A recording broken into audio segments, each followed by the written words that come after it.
When we are. I think we are. I can check. It appears that we are live. Congratulations. Welcome, everyone. Here we are. To Two Real live on YouTube, where they don't block me Yet. But also where I have a harder time getting an audience. But we'll figure it out. Guilty Angel is here. Hello, Guilty Angel. What's up? So glad to see you. Always glad to see you. I had to take a sip of water rather than tea for some reason. Mandy and Guilty Angel are here. So excited to see you guys. I saw you liked today's reading. That was very kind of you. I know I screwed up. I got my thumbnails wrong and all that shit. I got a Delicate's here. Hi, Delicate. We got suspended from TikTok. They held up. I'm gonna bitch about this all night, just so you know. They held up the appeal. It's pointless to bitch about it all night. And I'm going to. Well, I know, but here's the thing: is that you're on YouTube now. Yeah. You know, it really reminds me of those like comedy shows or like the press tours that comedians will go on. Yes. Where they'll get a show where they talk about being canceled. Yeah. And being silenced, and they'll tell like the whole panel at the View about how they've been silenced. Yeah. It's like that. It's kind of like that, isn't it? So you don't have to complain about being suppressed because you're here. You know what I mean? Totally. I'm glad to be here. I'm glad we're with our friends. Dr. Susan's now here, and Rebel now on YouTube. She said, "How fun!" That's very funny. So I'm cool with it. I don't mind. Look, I don't know what I don't know what TikTok's problem is. I just don't know what the problem is, man. We weren't saying anything hateful about nothing. We were just talking about. I think all it takes is for somebody to report you, and then hold it up. Well, they're losing the best TikTok show on TikTok. That's what they're losing. Take me out. You take out the best. Shit. Guilty Angel said, I saw the film Silenced by Hwang Don-hyuk. I'm probably butchering that name. You most certainly had. That was definitely, that's... Are you Silenced. all right? I'm going to look this up. Yeah, please. We're supposed to get severe thunderstorms, so if like for some reason... if we go, we might lose power. We might lose power. It happens sometimes. We're about to get 60-mile-an-hour winds and thunder. And maybe it has been a very thunderous season, has it not? We've been getting yeah. Well, here's the good news. And I don't know that it's good news. It's good news for me, and it's good news for Angela, I guess.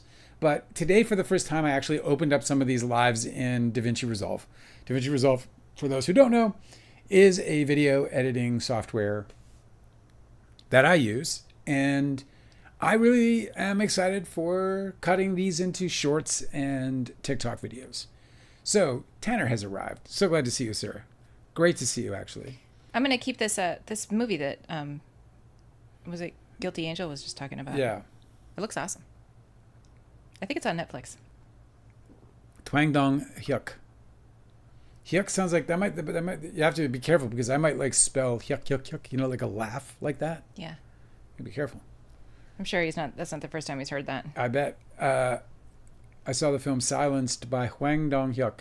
Guilty Angel said, I'm still crying. My dad went weeping out the door. Oh, we are watching this. Oh my God. Sometimes the entertainment does, the choice does call for absolutely obliterating you emotionally. Don't you ever want like a book like that or a movie like that where you're like, I just want to be completely turned inside out, if that's okay, guys. I'm gonna open up the blinds that are next to me so that you can see, because I'm hearing some wind. Like, don't forget we're also we're in tornado country around here. Well, yeah, but we have a tornado siren in our town. I know, but you hear it. Sometimes they just go to sleep or just leave. Sometimes the people on the siren, they're just like, I gotta go, man. This shit is close. I can't remember the town where that recently happened. I don't know either. Oh, he was the director of Squid Game. Sweet. Oh. Well, I'm really enjoying Squid Games. We're on this season. This is season 2. Yes, and they just announced season 3, which will be the final season. Yeah, because you're not going to watch 3 of these, especially if they're not going to change up the games. Like Survivor, they have different games. Well, they did change up the games. That second one was not the same as the first one. The last season is airing at the end of the month. Yes. So we caught up just in time. We didn't even have to wait. I know, we're getting it. It's just like White Lotus. We kind of just got all of it at once and just barely was behind. That's the way to do it. Yeah. Well, probably if we were like doing streaming, we would have watched them much sooner. As we, these guys were kind of these are the guys that got us going in the first place. Did you see Guilty Angel was so complimentary? I'm enjoying your reading of your book. You're a fine reader. Oh, thank you so much for saying so. That is nice of you to say. I appreciate you. I am trying very hard. I don't know what I'm doing with that, to be honest. Sometimes I wonder. You're just sharing. I'm just sharing. I'm looking out the window. The trees. I'm looking out the window. I'm waiting for the storm to come, guys. And it's not even Leo suing me. All these years. Oh, speaking of the storm to come, should I share that that warning that somebody shared on Twitter? What's that? I told you about it before the live. Yeah. It's really freaky. I got a couple of top stories. First of all, on the Karen retrial, by the way. If should we get into that yet? Should I? No, let me share this first. Okay, so apparently, I don't know how true this is, but Iranian state TV said that tonight there's going to be a big surprise. Oh yeah, so that will be remembered for centuries. One that the world will remember for centuries. Iranian government saying there will be a surprise that the world will remember for centuries. Tonight. Which just feels like the story of my fucking life. It really does. I'm so sick of once in a lifetimers, or once in 100 years events. 100-year, like in this life of mine. What? Yeah, like 9/11. Like everybody was joking about saying in these unprecedented times, in 2020, and I'm like, all we've had is unprecedented times. I could just use can we get 1 year of fucking normal? Can we just have 1 year of just some straight Not normal? Anymore. Not anymore. Nope. It just makes me want to watch like 50s movies. Yes. And just stare into the lie with a big fucking grin. Yeah. I know. Oh, look at this saccharin. So the person that tweeted this, that retweeted it, said, I wish they wouldn't say stuff like this. He said, I want precisely 0 surprises that the world will remember for centuries. For centuries. Come on. Thanks. None of that. Thanks. I'm so sick of that, Yikes. So that's somebody, that's like what, the Iranian government said that? Or just like some dude, like their version of Fox News? I have no idea what's true anymore. So who knows if they said that? Well, here, I've got hope for you. Let me. I just wanted to say it just in case it was true, and I could at least claim that I had my finger on the pulse. Angela had her finger on the pulse of the current events until there was none.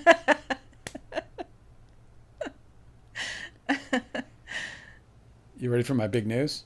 Yes. This is the top story, you guys. This is the stuff that gets you up in the mornings. This is the stuff that makes you, just glad to be alive. Here it is. That's right. Phantom of the Paradise stage musical in the works from Mr. Paul Williams. If there was a version of being knighted, Paul Williams would be the guy who got it first should get it first in my opinion. And he's doing it with Sam Pressman. For those who don't know, Sam Pressman is the son of Ed Pressman, who originally produced this masterpiece written and directed by Brian De Palma. And it is a masterpiece. I guess I should have waited for Cosmic Urgency just in case he shows up today. But I'll reprise it if he does.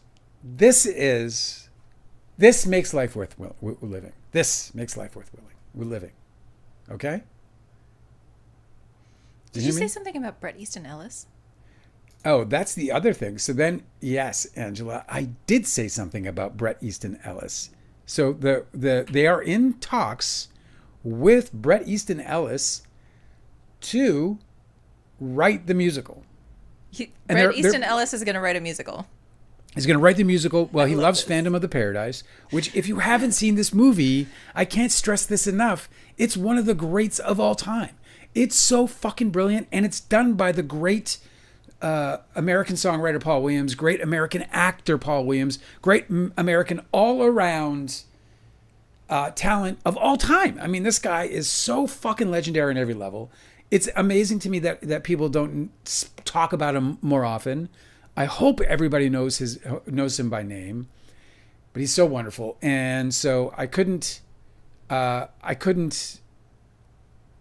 beg you enough to not only see Phantom of the Paradise, but if this musical comes, find a way, because it's probably going to be just so epic, especially with somebody like Bret Easton Ellis, because it's penning it, because it's such a dark story, and of course a take on Phantom of the Opera, but just exquisite in every sense of the word, especially as it relates to culty kind of like be-like movies.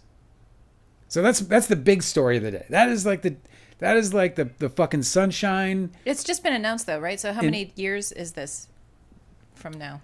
So this I don't know. In development wise, yeah. I have no idea. He just said, Paul Williams said that it appears as though this is now happening, and so it's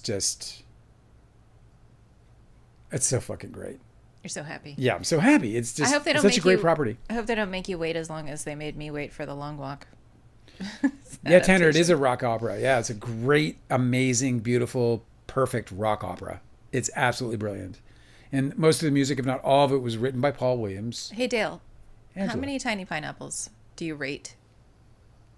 Out of 5 tiny pineapples? Out of 5 tiny pineapples. How many does the Phantom of the Paradise get? Mm-hmm. I can't have more than 5. I guess that's your answer.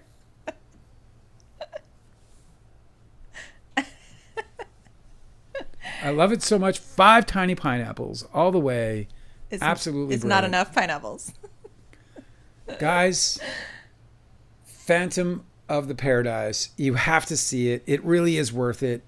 It's if you have children, make them watch it. Make them ground them if they try to get out. We don't have to keep going on about this. All right. Are you sure? If you have children, Force them to watch it. You think I'm it'll kidding? be a formative experience for your child. You think I'm kidding? I do think you're kidding. I don't share the reverence that you do for that movie. You don't have to. I know. Have you even seen it? The whole thing, the movie. I've seen it. Yes. The whole thing, really? Okay. Oh, does it get better at the end? Yeah. Well, it's a great movie. So you seem to be dissing it. I'm not. No, I'm not. I would never. And you are offending me. And we were supposed to move on, but now you've created you've circled me in red war dust. Mm-mm. Not me. It would never be me. James Gunn says that the problem is that the movies are being made without finished screenplays, and he's upset that Marvel movies have been damaged, we'll say, because of output, because of the immense amount of output from Marvel Studios. But he says, and it's popped up more times than I thought it should. But he says that, the problem is that movies are being made without finished screenplays. And this was true, by the way, for one of the what's considered one of the best of all time, and I think that's Iron Man 2. They didn't have a screenplay while they were shooting. They were not working from. So they just kept doing that. And it worked. It was brilliant. Apparently, people still love it to this day. And what's interesting about that is that he's wrong. That's not the problem. The problem, if you put in the hands of great creators the right concepts and constructs for a great movie, whether it's a Marvel movie or a drama or comedy, whatever it might be, if you put the right components together, you can go with a half-assed screenplay and make an Academy Award-winning kind of movie.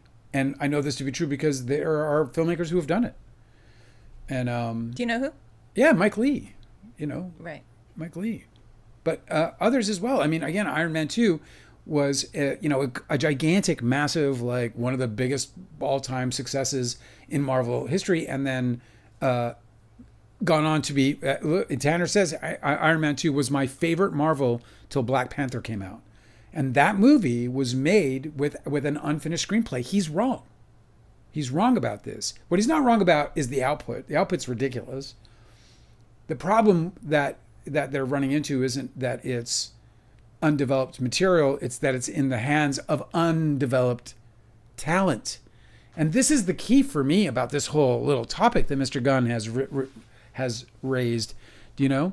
And that is like underdeveloped talent. And what goes on right now more than anything, and I don't think this is true for older Hollywood, and I'm being a little anecdotal in my ideals here, but like I think this is new in Hollywood, relatively speaking. That is to say, where they just disregard the development of the writer and the writer's voice within a property, and instead they just move it on. I had a couple of friends who wrote the next Tron movie, and it was sick anticipation. And they went in, they pitched it to Warner Brothers. Warner Brothers was like, "Fuck yes." They went and did their whatever contractually obligated draft. I don't know what level of draft it was, 1, 2, 3, 4, whatever it was. They delivered according to their contract though, and they were swiftly moved off of it. I mean, swiftly moved off of it. And I know personally. What do you mean? The writers were bounced? Yeah, the writers were bounced, and So they ended up actually going into arbitration to get their credit, because the sum and substance of the movie was still based on their core pitch. It was like a mess. But the real mess wasn't that they had to go to court. The mess was that the studios don't seem to take any time. Producers aren't producing writers anymore. Like, it's not just that you produce a movie. Back in the day, as a producer, you would produce. It's less about producing the movie, while that's obviously paramount to the moment, to the event that's going on, right? The property. But the whole idea was to develop the player, the director, the writer, in the same way that, you wouldn't like try to teach Michael Jordan to have one good game. Yeah. Right? You want to teach that guy, you would coach that guy to be able to sustain a high level of play throughout an entire season and then throughout the playoffs to win championships. Right? So you would work on him and his skills and whatever coaching you would think necessary to help achieve that end. And instead, what we have in Hollywood is that people are just moving properties through the mill. Oh, you know what? You know who's good at dialogue? Dale Wheatley's good at dialogue. Let's just throw him the dialogue instead of like taking it to the writer and developing the writer's voice through their original vision, the vision that the studio or the producers originally thought was good in the first place. And this is where it's gone wrong. Like, for example, if you had the original pitch guy that James Gunn's talking about, who is, I guess, ultimately responsible for the unfinished screenplay, if you had that person deeply enmeshed in and around great creative talent, that'll develop up. So what's the solution? Because they don't want to spend more time. That's the solution, though. The solution is more time. This is why AI is such a big threat at the wrong time. Because AI comes into play when the studios and the streamers they want faster output, and they want HQ output. And what the streamers have found or learned and they ran into was that if you're not putting, so they get these great pilots because those pilots were well developed before they go into pitch. The pilot is rewritten 1,000 times along with a Bible. That's how you pitch a series in Hollywood, right? You write the first episode, maybe the second episode, but rarely. Instead, from the second episode through to the end of the first season, you would write an extensive breakdown of each episode in what they call a Bible form. And then you would then write smaller descriptions of the subsequent episodes and seasons thereafter. And you would pitch that all to a streamer. People are they're insatiable now. They've created these beasts of binge watchers now. Think about how hungry people have been for Ted Lasso or for Severance. Was another good one. Right. The way they were screaming for Severance, right? Well, yeah, they took so long between seasons. Well, they take so long because it takes development to produce the kind of quality that people want. Right. The answer is time.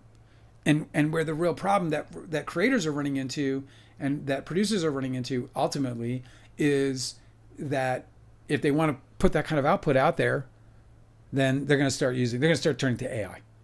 Because we're not capable, most of us as writers, of putting out finished material in 1 or 2 drafts. We're just not capable of doing that. And this is kind of the expectation. It's kind of like drafting a rookie quarterback and expecting him to win the Super Bowl in his first season. Right. It's just ridiculous. And anyway, so it takes work. And when the work is done, and that's why you see really strong first episodes, you know? You see these like giant, huge first episodes, and then the quality starts falling off mid first season, sometimes the end of the first season. So there you go. That's what I'm talking about. Do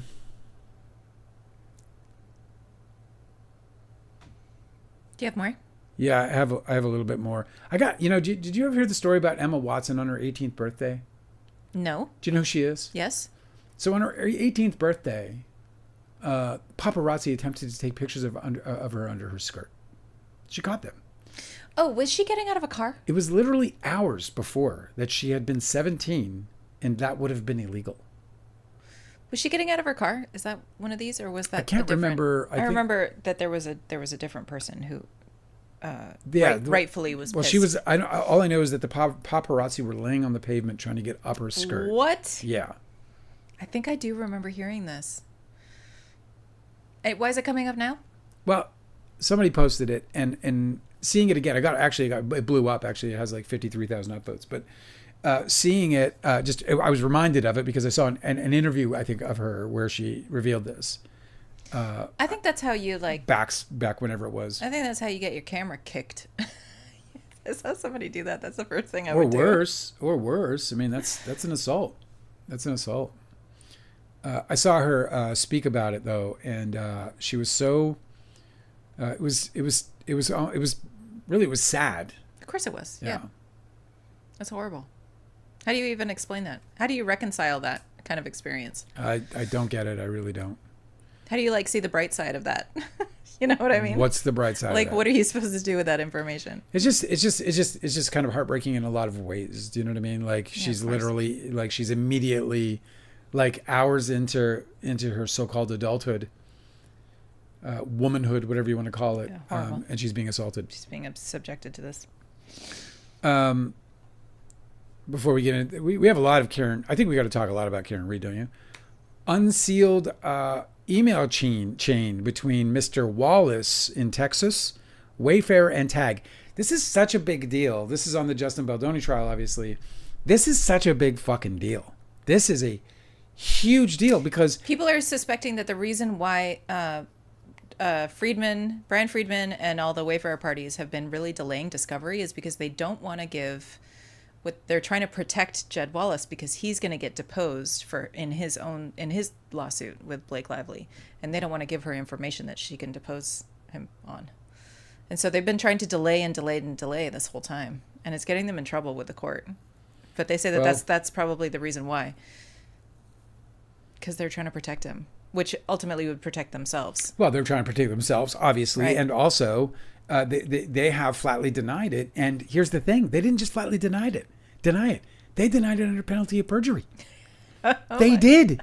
I know. They denied it under penalty of perjury. Yeah, there's a lot going on with this now. And now texts have surfaced that make it absolutely irrefutably a lie. They're going to get nailed for perjury on this. I mean, it seems so, at least. Blake Lively has sought contacts between the Wayfair parties and social media accounts because she's trying to make the connection. Yes. Of like, no, this was not organic media smear campaign. This was a coordinated one. Yeah. And also, she is. I think it's a subpoena on Brian Friedman himself and the attorneys about whether they were involved in being directed to conduct a smear campaign. They're trying to block any discovery from those attorneys. Yes, but you cannot call it privileged if the attorney is talking to a social media personality. Absolutely not. Or you can't call it privileged if the attorney is talking with their clients about the plan for Megyn Kelly. Like, that's not courtroom stuff. I bet Doug Lyman. Don't do that. I bet Mr. Lyman, Judge Lyman, I bet you he grants it. I bet that he is not going to. We'll see. It's kind of a touchy situation, but he can easily build a wall around the privilege, and that's what they do. When we were in our lawsuit with Leonardo DiCaprio, we had David Stutman had, prior to us actually landing that lawyer, strategically he went out and tried to meet with all the biggest attorneys in town. It's pretty smart to create conflict of interest. And so just to clarify, so David Stutman on your side went and met and basically like poached all of the biggest attorneys so that Leo couldn't hire them to represent him against you guys. So the two biggest guys, so smart. The two biggest guys in all of Hollywood was Burt Fields, who became our lawyer, and Marty Singer, who was partnered with Jay Laveley, who would later become Leo's lawyer, Leo and Toby's lawyer in our lawsuit. And what happened when it all went down, we filed to get them removed from the case because you'd met with them. David had met with, not directly with Marty Singer, but with this junior attorney on behalf of the firm. So David had that box checked off. And what the judge did was she ordered a proverbial wall being built around him, this attorney. So this attorney was not allowed to communicate in any way by a court order. Who the fuck who enforces this? I know. He's not allowed to tell anything that David said to him through the multiple hours long interview for the case. Yeah. Okay. So,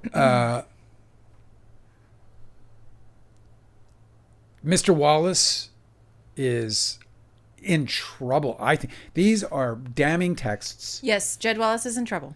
Absolutely. Yeah. Let me see if I can. It seems like people online are still confused about the fact that this publicists are not allowed to conduct their work this way. Like it's not just like a ethical, professional conduct. It's like the reason why they don't go attacking other people and instead focus entirely on their own clients is because they don't want to get sued. And that's why they were trying so hard to maintain secrecy, not just through the lawsuit, but just in their correspondences before there was a lawsuit. They were like, okay, well, but most of all, most importantly, this is undetectable. And it's not undetectable. Yeah, like they're like, we can't just write it down. Imagine if that got into the wrong hands. Like know that they were fucking up and that they were going to get sued for it, and that's why they were trying to keep it secret. But people are still like questioning whether they were doing something wrong. Do you happen to have you were reading something earlier that from all this that was specific to like some either emails or do you have access to that? Do you know what I'm talking about? Nope. I can see what I was looking at earlier though. There was this Stefan says, hope you're having an awesome evening. I am. I hope you're having an awesome evening. Yours is late now, isn't it? Yours and Mandy's. Angela, you having an awesome evening? What's up? Yeah. How you feeling? Yeah, we're getting a severe thunderstorm here in a minute, apparently. We'll see how that goes. We've had something whip through here and then kind of went. I rolled down the window to get a look. By the way, Dr. Susan dropped by today. I did and Guilty Angel, I think she might have had a peek at it later, but I am doing some reading of the book live on YouTube. Just go to my live section. I'm going to clean up the horrible thumbnails. I can't believe I make thumbnails now. This is not what I had in my future. That wasn't in your I have to make fun 5-year thumbnails. plan. Yeah, so I'm going to make some thumbnails, and I'm getting better at it. But okay, so this is what you were talking about, these unsealed email chain? Yeah. Okay, from Jed Wallace. Yes. His message to a whole bunch of people. Bryan Singer. Oh, Wayfarer Studios, Bryan Singer. Yeah, it's weird. His email to all of these people starts with Wayfarer family. From Jed Wallace. Called him Wayfarer family. Yeah, and Jed Wallace, his whole thing is like, I don't even know these people. I don't know who you're talking about. I'm not involved.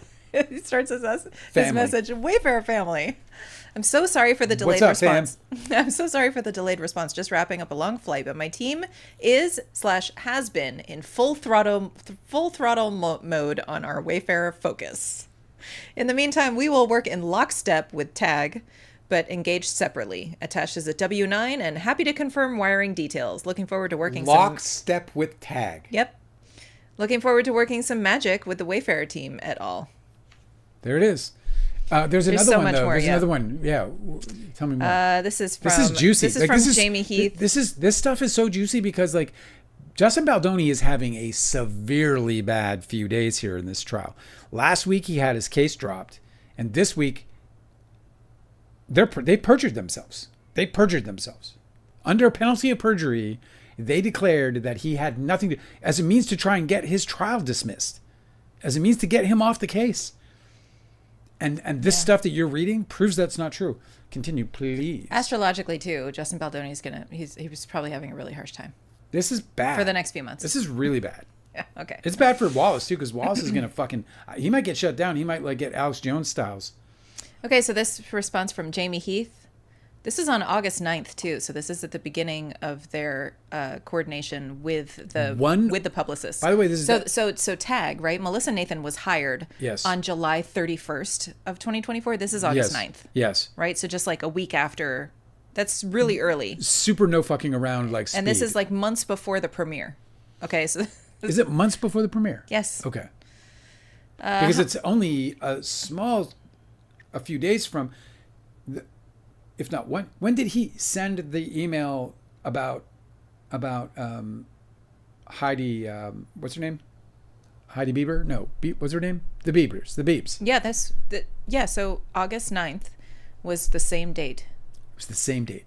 Or it was like maybe it was August 7th or something that week, because I remember that Kirsty Flaw, just a few days after, I think hers was on August 10th was when she put that up. It was like okay, so check this out. So Jamie maybe Heath... it was August 4th. I remember it was being closed. Thanks for the likes, guys. Do you want me to read this or not? Yes, please, read it.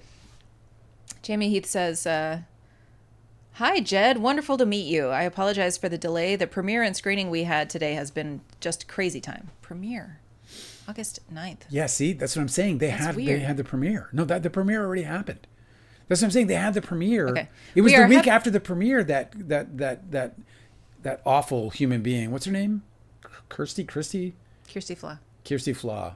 What a horrible human being she is. Okay, I got my timeline screwed up. It's okay. You know what? When we edit this, I'm going to sound correct. Yeah, okay. I'm going to sound right. I'm going to sound... The power of editing. sound good. I'm going to sound like I know what I'm talking about. We're getting likes, loves. Okay, it said, hi, Jed. Wonderful to meet you. This is Jamie Heath. I apologize for the delay. The premiere and screening we had today has been just crazy time. We are happy to have you on board. As for the invoice, I'm adding my team to get this and have you taken care of ASAP. Please meet Brian, Imani, and Mitz, our CFO, our head of legal, and our VP of operations, respectively. Please rest assured we will get you squared up. Team Wayfarer, please prioritize this. Thank you all, Jamie. So Jamie Heath prioritizing the transaction that not only memorializes his work. Where's the one where he talks about some of the work they're gonna do? Like he said, they're gonna deploy his entire. Yeah, let me remember see. that one? Yeah, that's the one I'm most interested in because Angela and I were poking around. I can't remember who was. I think I'm the one who came across this. This is it. Listen. Jed Wallace responds, thank you for the connecting point, Katie. Jamie, an absolute pleasure. While the circumstances are the circumstances, this is our wheelhouse and have it prioritized across all platform-specific specialists working for me. Jed Wallace. Yep. And then here we have from Melissa Nathan. That's crazy, dude. To Jennifer Abel. He's talking about specialists on each platform. And you and I ran into this anonymous poster who had this inside scoop on Reddit, who had this inside scoop that there was tension building on the set, that there had been tension building on the set of It Ends With Us. And they went in and they spoke about very specific things that only high up people would know, ultimately. Yeah. And then also mixed it in with some incorrect facts. It couldn't possibly have come from somebody who just worked on the set. It was so obvious. There's no way that they would have known all of those details. No way. In the emails, Melissa Nathan confirms, this is Exhibit B of Lively's opposition to Jed Wallace's motion to stay discovery. It was unsealed. So in the emails, Melissa Nathan confirms that they were going with quote 2, which was $30,000 for 3 months. Lively's lawsuit also includes text from Nathan $30,000 per month explaining the quotes, and according to her, quote 2 involved in quotes, creation of social fan engagement to go back and forth with any negative accounts, helping to change narrative and stay on track. And that's what we experienced. That's Literally. what we experienced here. Well, on TikTok. So it's, yeah, we did on TikTok, but. So. Oh yeah, you mean with Leo? No, on this. We would talk about Justin Baldoni, yeah. and then a bunch of people would show up and debate us. Well, not even debate us. They would like try to discredit me in weird ways and create social fan engagement to go back and forth with any negative accounts, helping to change the narrative and stay on track. That's what they would fucking do. Anyway, I still got my enlightening. I hope it's bad news for all of them. Oh, I just took down my TikTok setup. It's better, right? Oh, so I can see everything. It's a brand new day. The world is wide open. It's a whole new world. Well, Mr. Wallace, you're fucked now. Seriously, dude. Well, like you're boned. He's not fucked. He's just going to have to tell the truth. Hopefully it doesn't mean much for him and it means more for his employers. Well, it's going to mean a whole lot for him because basically his whole front is blown. Everyone's going to be looking for that now. Yep. He had this covert thing. The reason why they don't want to blow the lid off of it is because they want to keep the lid on it. Now everyone knows what's up. Mm-hmm. It's just like I can go to my previous comments and pick them out. This is what I mean about Alex Jones kind of screwed it up for everybody using this term and turning it into really bonkers conspiracy theories about transsexual frogs and whatever. But information wars is a real thing that's happening, and this is how it's conducted. Yeah. These people are coordinating messaging to help sway public opinion, and it's extraordinarily easy to do. There was recently that study where a bunch of people did a social experiment on Reddit, and they sent AI bots to go and argue points, and they successfully, 100% of the time, changed the opinion of the people in the group that were talking about it. Crazy. It's just like this. Oh, and another thing that just we heard about today. And another thing is that ChatGPT just got acquired by the Defense Department. That's good news. So anytime you're using ChatGPT, you're getting answers from the government. That's some 1984 shit there. It's not a coincidence. That's some straight up 1984 shit. Like, I'm not typically a conspiracy theorist, but what the hell is all this? You know what I mean? Yeah, I know exactly. Explain it any other way other than you just can't trust what you're. Look at Jed Wallace is making it so that we can't trust what we're reading online about celebrities. And so why wouldn't they use the same tactics about everything else? They do. We know they do. About more important things. Of course they do. Of course they do. They also use it as a means to get people off of things like Epstein or whatever. Yeah. But let's not get political. Stefan said, did you guys get banned on TikTok? We did.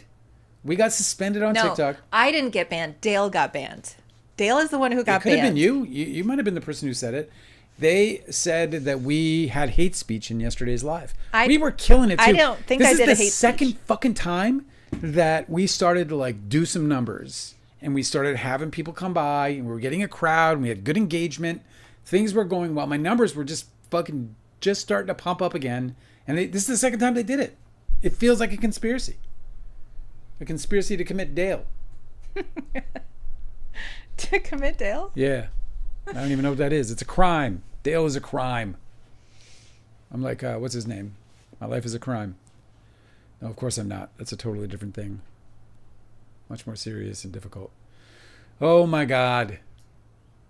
I'm just delighted by that news. That Jed Wallace is he's up Schitt's Creek without a paddle. Has to figure out how to step around this mess. It's not just him. It's he's in trouble because I believe.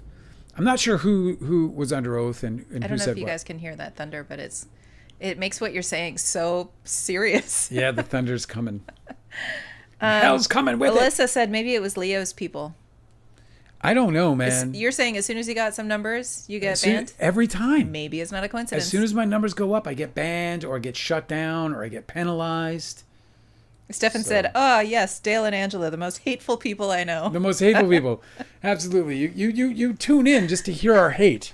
Well, that's funny because we aren't really completely revealing of how we really are. Because today, for instance, I was like, I'm not hateful. I was like, "Hey, Dale, we should talk about on our live tonight. We should talk about that billionaire that got stung by a bee and died."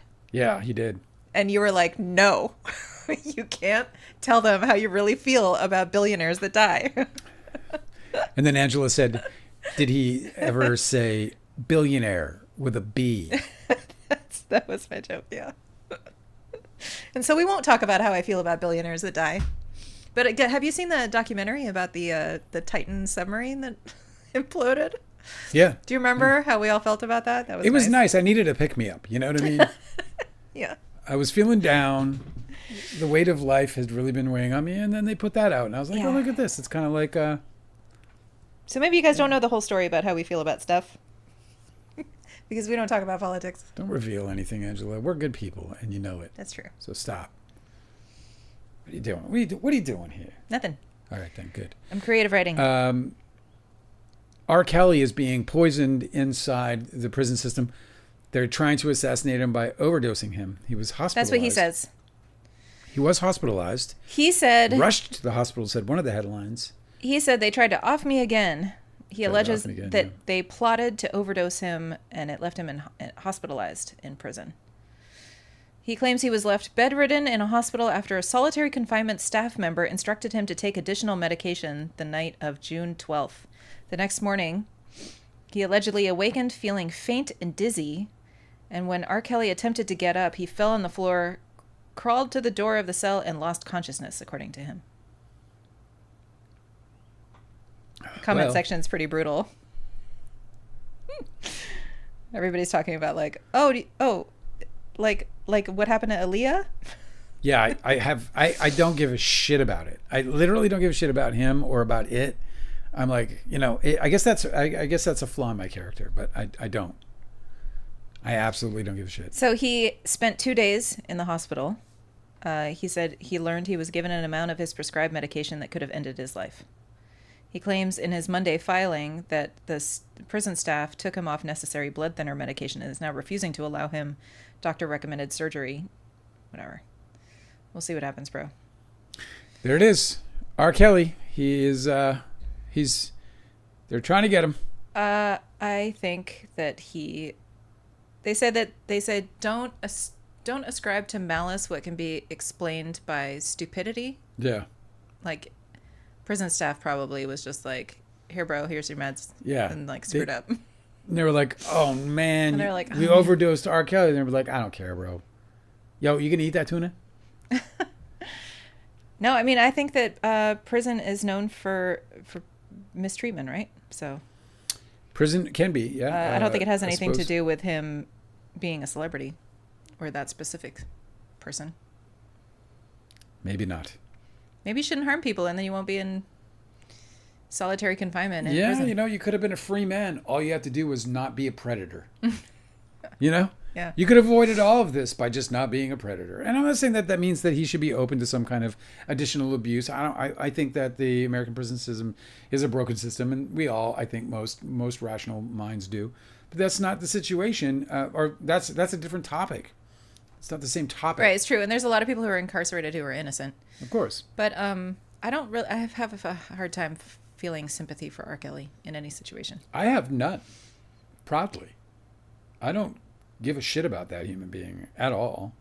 I'm at the age now where I don't give a shit about people who do bad things. I just don't. Hopefully he's made a stink about it and they'll correct their protocols in the prison so that they don't harm anybody else. So that'd be a good thing that comes out of this, potentially. R. Kelly. Wah wah. I suppose it's lonely and lame in the house that your actions built. Tyler Perry. Good old Tyler Perry. He got sued today. Did you read the story? It's interesting. Tell me about it. He got sued. So Tyler Perry, if you haven't heard, he was sued today. This is an article in People magazine for $260 million over sexual harassment and assault allegations. Matthew Boyd, an attorney for Perry, told People in a statement that Tyler will not be shaken down, and we are confident that these fabricated claims of harassment will fail. Okay, so here's the deal with stories like this. Yeah. Tyler Perry is a hugely famous and wealthy, connected person. Correct. It is very possible that the story that we're getting about this is not the true story, because why, he's the same sort of person. He's at that level where he can pay for PR to tell whatever story they want about Tyler Perry. Right. But the story that I read, maybe deliberately, was framed as if this was a misunderstanding. Where'd you read this? I read this on TMZ. And from whose perspective is it written? They're reporting on the accusations in the filing. Yeah. And the accusations are such that the victim was intimidated enough to not voice their concerns because they didn't want the threat of retaliation or being fired off of the project. Well, they were promised a slew of things according to the part I read, which was including opportunities in movies and so on and so forth. And so it's possible. All the shit people want when they hang out with people from Hollywood. I think it's really interesting whenever the victim is saying that they weren't really forthright about how uncomfortable it made them because of the power imbalance. But on the other hand, it could be that the person who is the offender is unaware that they're offending because they are not being told so. So it could be that this person who did stay at Tyler Perry's house a lot, and maybe they thought they were maybe he thought he was building a relationship when he wasn't. So I don't know. I think it's interesting though. Well, they're saying that he's they're making claims against him. He's going to have to defend them. It's interesting. He said that Perry created a coercive, sexually exploitive dynamic between them. Right. He said that, and this was like. He said between them, he was starring on the filmmaker shows The Oval and Ruthless, on which Dixon starred as a character named Dale. It's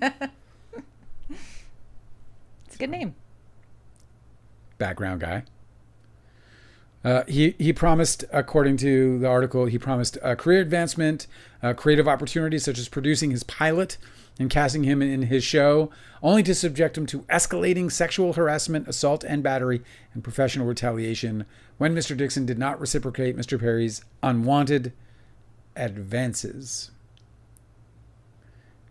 It's a very interesting thing because the dynamic that gets created in Hollywood that I've personally witnessed is the idea, the carrot, is always there. The carrot is always there when you're in the room with somebody who has a bag full of carrots. It's just always there because you want it to be there. So you create the carrot because you just know that in that man's pocket is my future.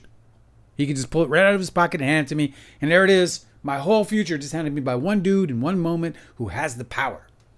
So that carrot. And for that reason alone, it is always recommended to just never try and sleep with the people who are working under you. Ever. Because they're just completely off limits. That's just exactly where I'm going with this. You just don't. You just stay the fuck out of the pants of the people who are bringing you projects or with whom you go to the gay bars, you go to the wherever and meet people. What's weird is that it didn't seem, and maybe this, like I'm saying, like maybe this is publicists who are sharing some negative press about this and not sharing all of the negative press, but in the reporting that I saw, that could be completely tailored to make Tyler Perry look good. Yeah. Right? Could be. Well, the guy he's worth so much money. I know. It's just ridiculous. They didn't identify any time where he seemed like he wasn't just making a pass, right? Like, well, we don't. That's what Kevin Spacey says too. That he was just, hey, I just hit on these guys, and what, you're gonna put me in jail for hitting? So we don't know. We don't know what he did. We don't know what he didn't do. Here's what I do know. I do know that he's in this mix-up. And the reason he's in this mix-up is because something got blurred somewhere that allowed for there to be an opportunity for this guy to draw some kind of conclusion.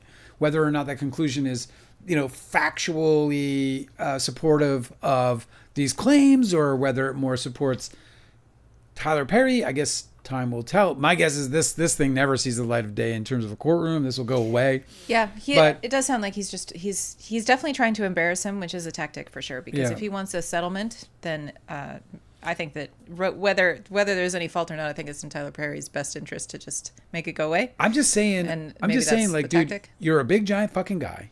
You make big movies, got a big studio, the whole state of Georgia is behind you and everything you do. And all you got to do is keep that part of your life out of your work. Like, that's all you got to do. Yeah, I think if somebody says, I'm going to pitch you a movie, they're off the table. It is a little strange that he's in this situation where he feels like he's uncomfortable and that he's being like coerced, right? But then he continues to stay at Tyler Perry's house and he walks around in his underwear. And that's all in the filing. So, wow. The point is he's created the we'll see what happens. I don't know if this guy's got credibility issues or not. Look, Diddy, Cassie was on trial for Diddy, and Cassie sent email after email or text after text, I suppose, talking about her love and her devotion and talking about how much of a good time she had at the Freak Off, that horrible name, the night before. So it's again, yeah, but when there's the proverbial carrot, it's so different. You toe the line. It's so different because Cassie had a video where she was being beaten and she had photographs of her bruises, and so that's not what this guy has. Well, you haven't seen the evidence, obviously, and you don't know what he has. But you could reasonably guess that he probably doesn't have those things, and that he's probably in a situation where he's pointing fingers and saying one thing, and Tyler Perry gets to say another, which does make his case at least reasonably. Well, it makes it weak, if nothing else. I do think it's always a really bad move whenever these celebrity lawyers come out and say, like, my client won't be shaken down. It's like, can you treat it with like some respect?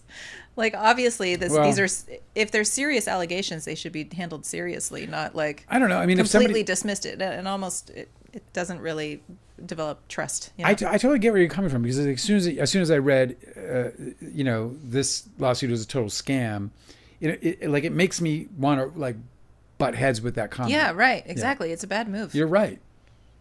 They're better off saying, these allegations come out of nowhere.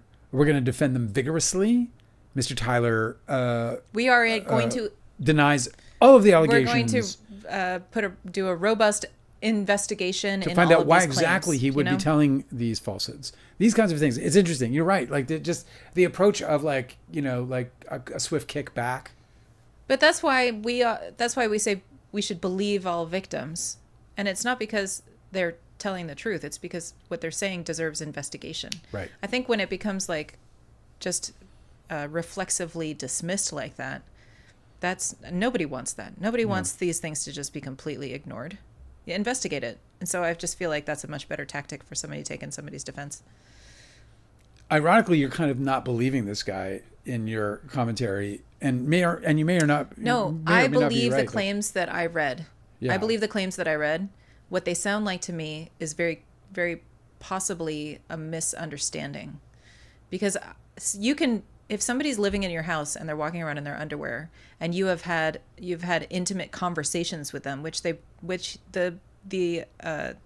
guy making the claim is stating, that they had very intimate, sexually charged conversations that he says were uncomfortable, but I don't know if he told Tyler Perry that. And so I'm just saying it's possible that it was not clear enough. We'll see. What is interesting is that we're like, we're now in this like era where like emails where lawsuits are all multi-$100-million lawsuits now. Like when we sued DiCaprio, it was for $20 million. I feel like such a fucking I know you should have asked for puny, much more. Like little next time, babe. Next time. 20 million. Next time you can get $680 million. $1 trillion plus punitives. It should be. That's what you should win for sure. All right, let me see if I made the chat all angry at me. Guilty Angel said Tyler Perry is not a filmmaker. He's a star maker. Medea. Oh, I didn't know this. Dr. Susan said Tyler Perry was on Oprah years ago talking about his history of abuse. I'm assuming a history of being abused, maybe. Yeah. I really hope that it doesn't devolve into some criticism of his sexual preference, because that would be really awful. I hate it when these things are like, it makes it really easy for the most bad faith commentators to just turn it into a culture war. Yeah. Garbage. Yep. Any other comments, or should we move on to Karen Reed? Well, before that, Or there whatever else is you got. a new book that just came out. Oh yeah, that's right. There's a couple more things.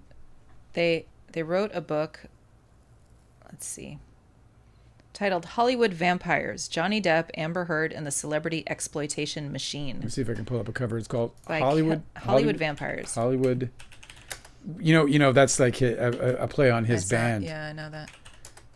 You're trying to make them unsearchable. Hollywood Vampires Book. Kelly book. Loudenberg and Makiko Holy. It's interesting that they were able to get HarperCollins, of course. I should have just published through HarperCollins.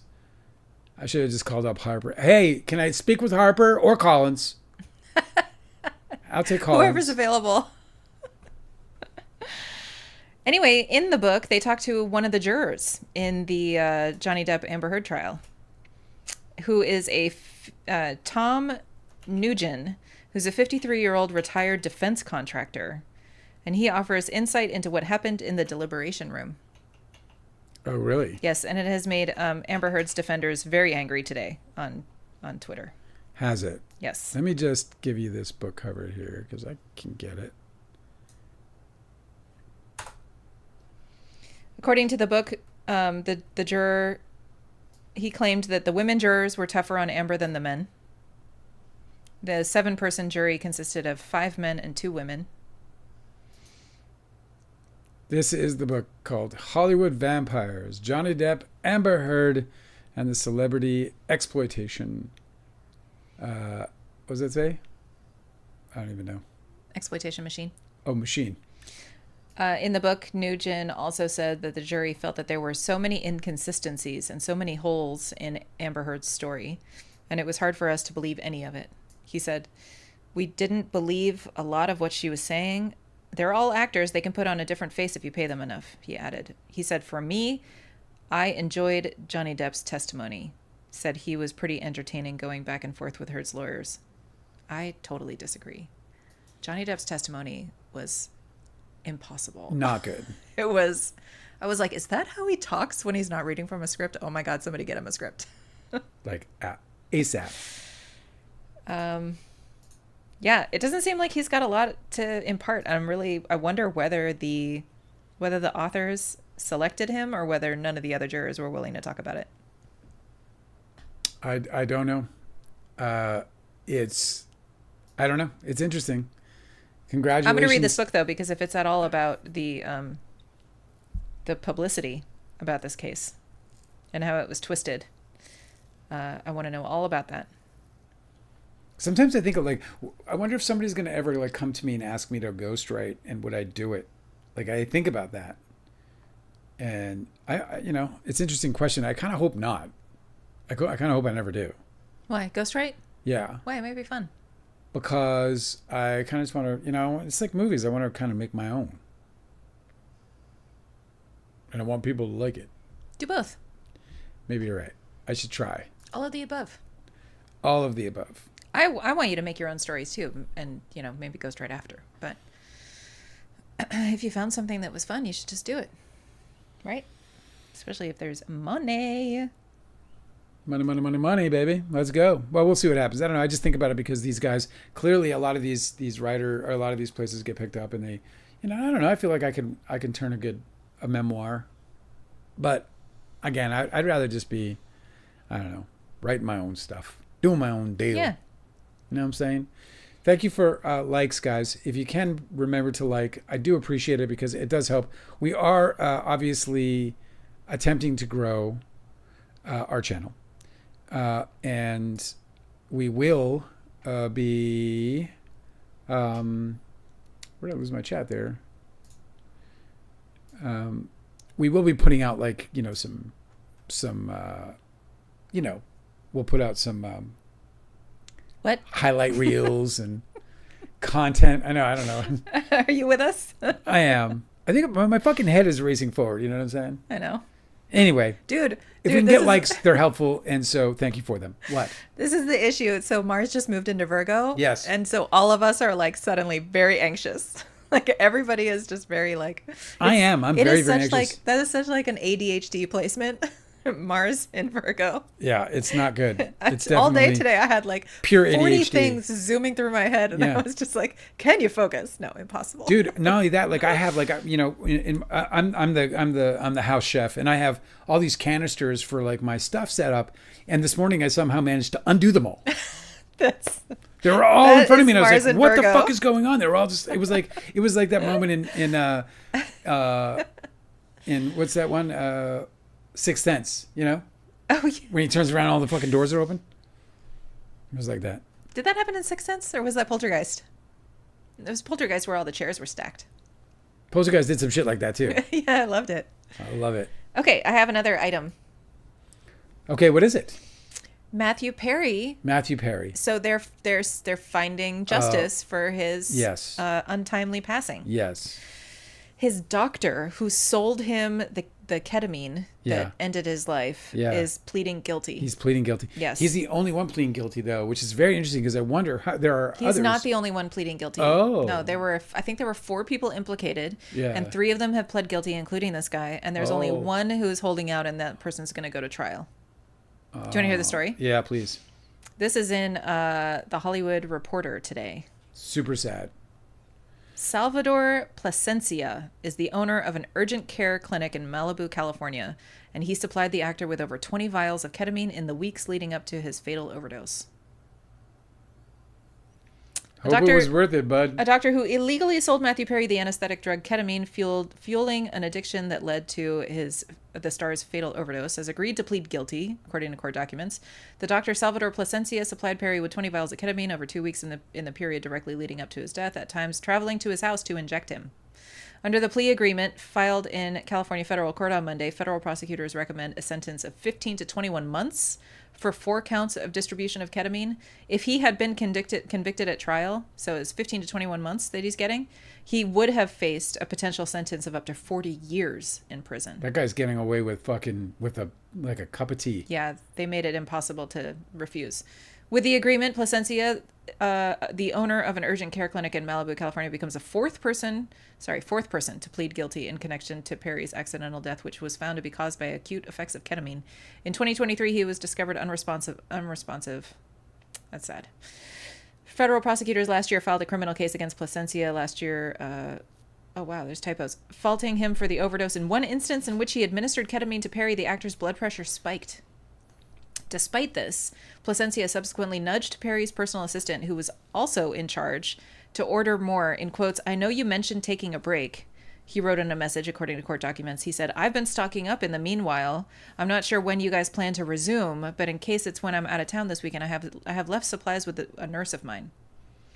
In a text to another defendant charged in the case, Plasencia allegedly wrote, "I wonder how much this moron will pay. Let's find out." Yeah, I can't even believe that he's getting away with that kind of like, this moron is now dead. I just can't believe he's getting away with it. I really can't. It's hard to believe. Dr. Susan said they learned nothing about these crazy substances in wrong hands even after Michael Jackson. And it's just like, ever since Michael Jackson, I thought that was like, okay, and then Prince died shortly after that. Yes. It wasn't very long after that Prince was gone, and more and more and more. Because they don't care. They don't fucking care. He said, money trumps everything. I wonder how much this moron will pay. Let's find out. That's what it is. Like, money is worth the risk. Like, it's just like, I wonder how much this fucking idiot will pay and he's handing him a substance that could end his life.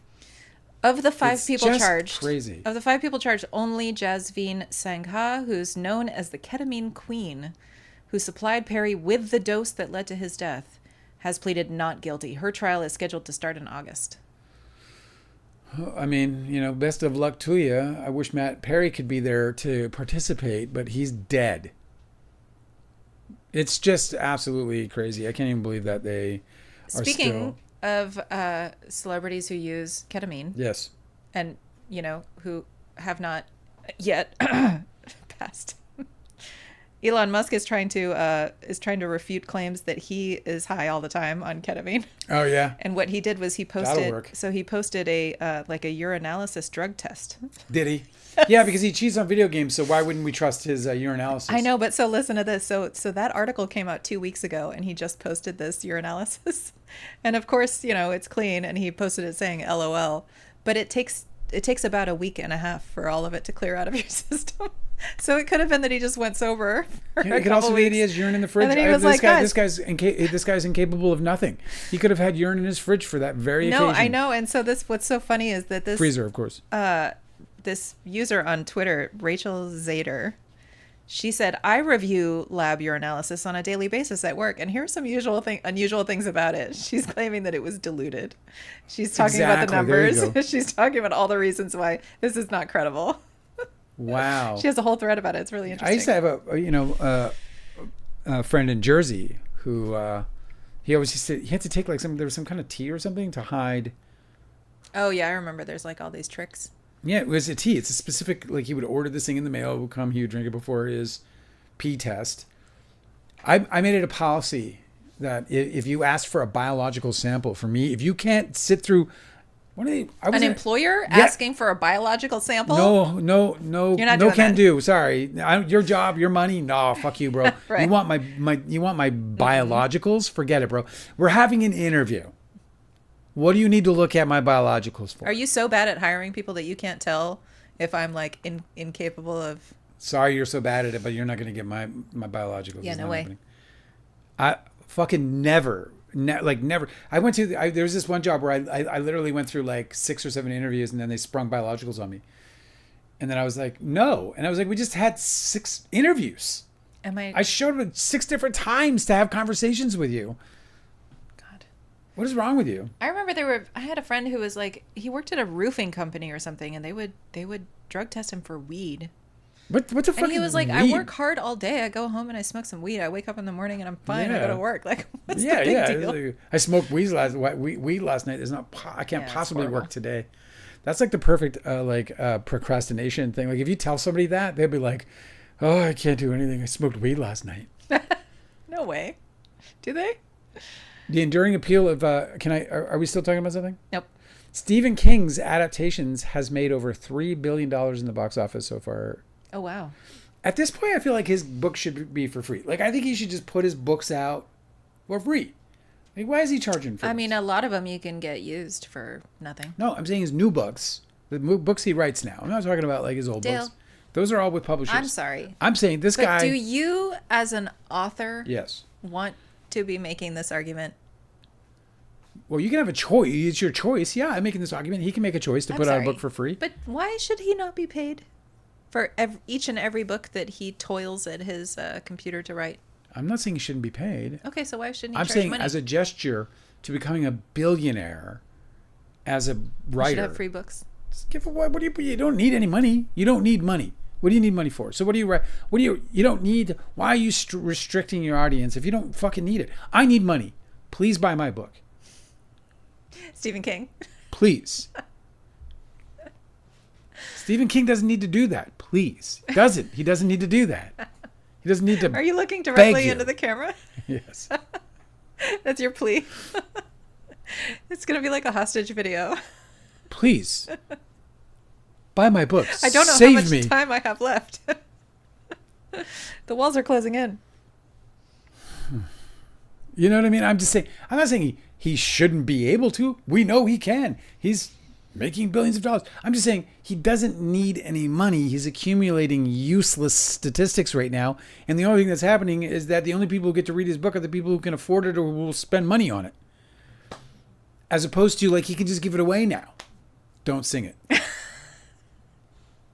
It did like make a spark in my brain, like that one neuron that stores every single lyric to that song. Like woke up, like shot straight up out of bed, like the vampire in the coffin. You know. I ripped it out too. You know, I kind of did a little Ketis on it. That rapist.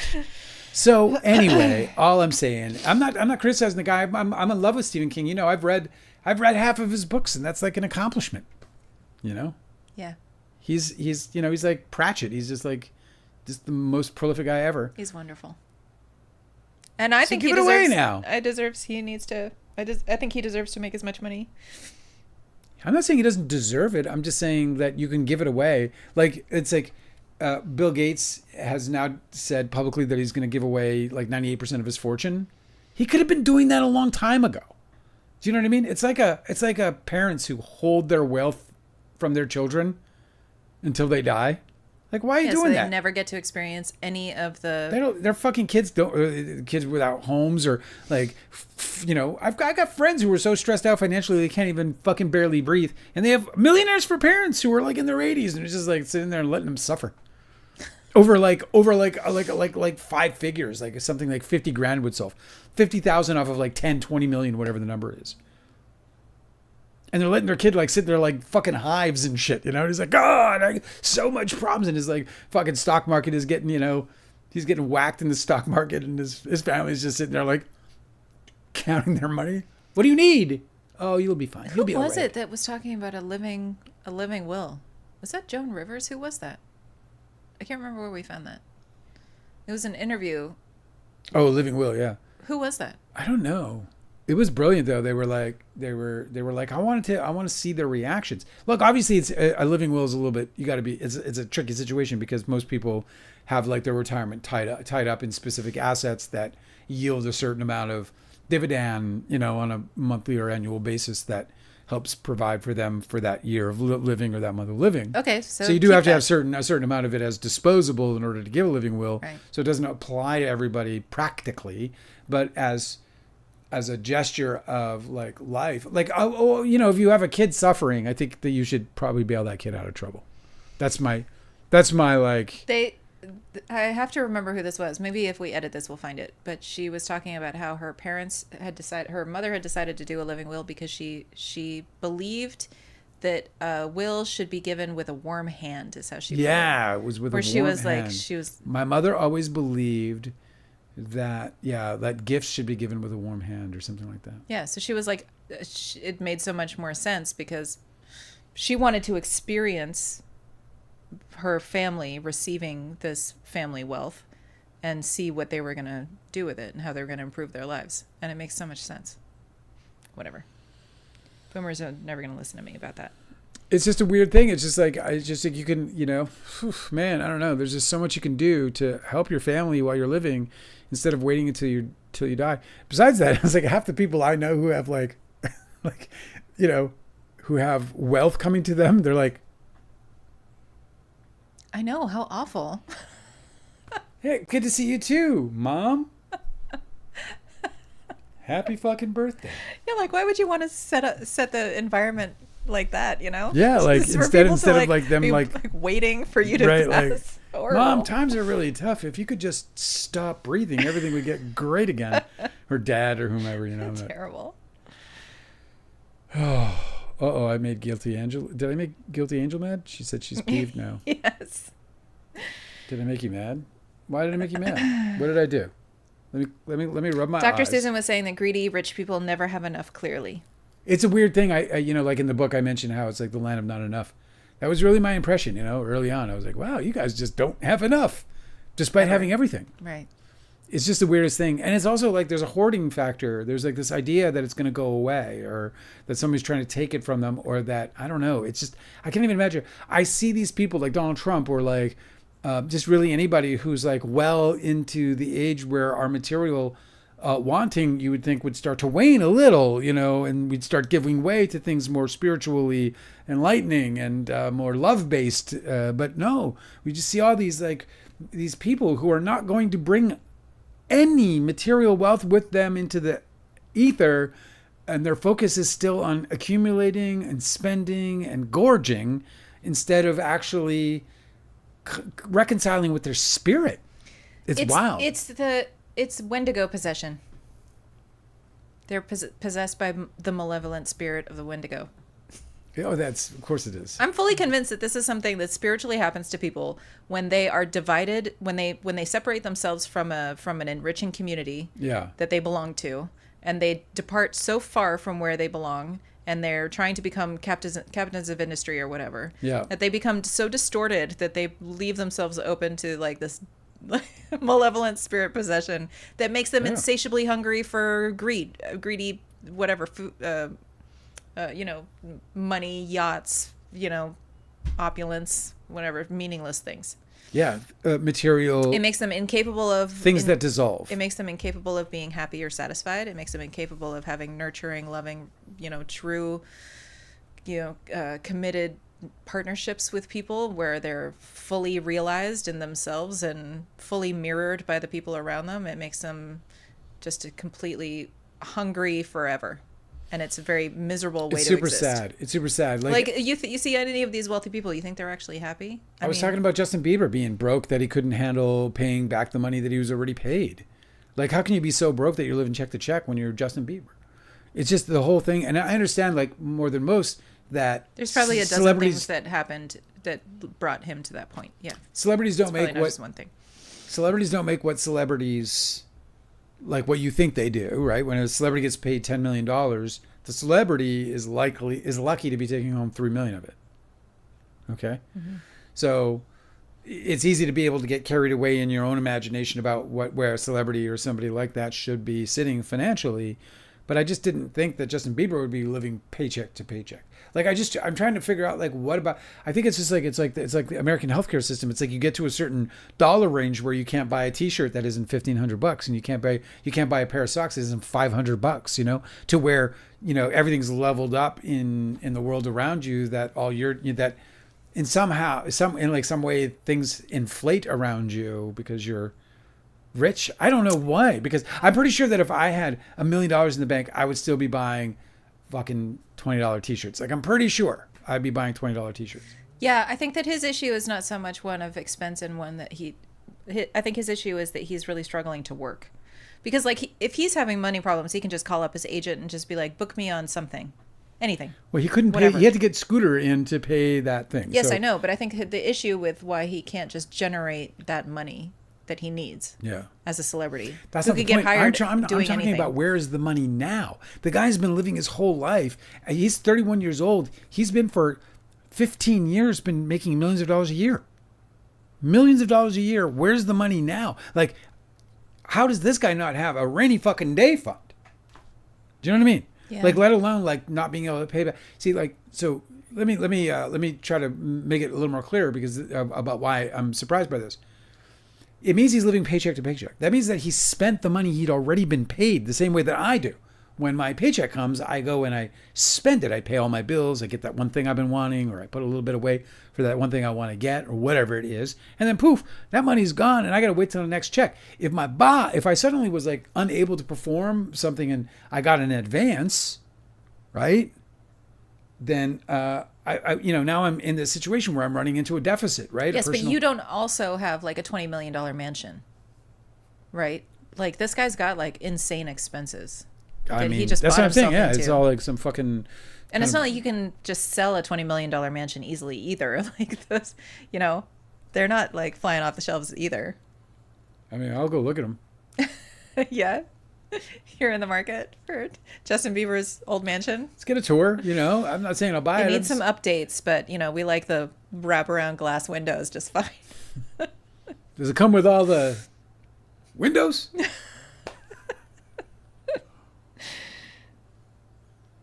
Guilty Angel said, "You're not making me mad, not you, Dale." The subject. I'm glad. I did see that. I'm glad I'm not making you mad. I don't want to make you mad.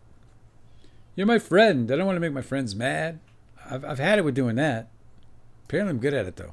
So they say. Well, anyway, shall we move on then to Miss Reed? Miss Reed, Karen Reed. I'll tell you what. We thought we were going to have a verdict today. A lot of people thought we were going to have a verdict today in the Karen Reed trial. What we have is a failure of a system because the exact same problem that had happened in the last trial and that resulted in a hung jury is happening again in this one, which is the same thing that the defense asked for the judge to amend or to change, which was to make a clearer, easier, give the jurors an opportunity to put guilty and not guilty on all on each and every charge, rather than tying guilty charges to the major charge. So it's on the jurors form, they could only either put guilty, not guilty on all charges, as check that box, or they have to choose which of the charges they're guilty that she's guilty of. And they would all tie to the main charge, which is of a manslaughter or of like killing somebody. That's my understanding. Am I incorrect? You know what's weird is that I've seen this jury form and I'm struggling to understand how it works. It's a And confusing so form. if I am, then that's the problem that they're dealing with. Well, we know that because This guy asked, okay, I was wondering this, if they make the DUI a standalone charge, right? Because seems to be, based on their questions. I did hear that they people are added a saying standalone DUI at the very last of it. they did not. Okay. No. Based on the jury's questions, all the lawyers that are following the case are intimating, like all the social media lawyers, Yeah. they're assuming that they are acquitting On on murder, too. the murder charges. And the manslaughter charge. Yes, but they are they're still discussing, But they're hung on the DUIs. and perhaps there's a few of them that want to convict her of a DUI. By the way, apparently, But the way that they have the DUI charge is nested in the larger manslaughter charge. And so they were asking the court for guidance where they're like, well, what if we don't think she's guilty of that, but we think she's guilty of this one item? And so I think they're disputing how they can fill out the form that doesn't. Isn't that messed up that the jury is like, we don't understand how to make this clear on this form, and they're asking for another form, and all that the judge has been giving them so far is advice about, you are the fact finders, instruction. and it's your job to determine the facts of this case. It's so fucked up because the defense asked for a better, more clear and easy and understandable juror form. And she denied it, saying that it's consistent with Massachusetts law. Yeah. It's the same problem that they had Yes. the last trial. It seems to me that the problem here seems to be with this judge. This judge could have taken care of everything. And by the way, I'm once again left dumbfounded by the fact that Jackson decided that they would add the lesser included, all the lesser includeds. Well, because they wanted a verdict. So even if it was going to be, I don't But think they would have gotten a non-guilty verdict. They don't know that. They didn't know that. They had gotten a non-guilty verdict on that murder charge. This guy, the DA was willing, the Commonwealth was willing to go down to just the one charge, the one murder charge. I mean, I don't know how more confident you can be as a lawyer. She wasn't going to go down for murder too. They would have walked on it. The verdict would have already been in. It might have been in on day one. If it was just. And the Commonwealth, it sounded to me like the Commonwealth was kind of ready to get over it because they don't probably want to retry it. And they're gonna have to retry it. I think the defense was really devoted on trying to make sure that she doesn't have a hung jury. So they gave them an off-ramp, right? They wanted to give the jury one thing that if somebody's still a holdout, that she did do something wrong, that they could pick that.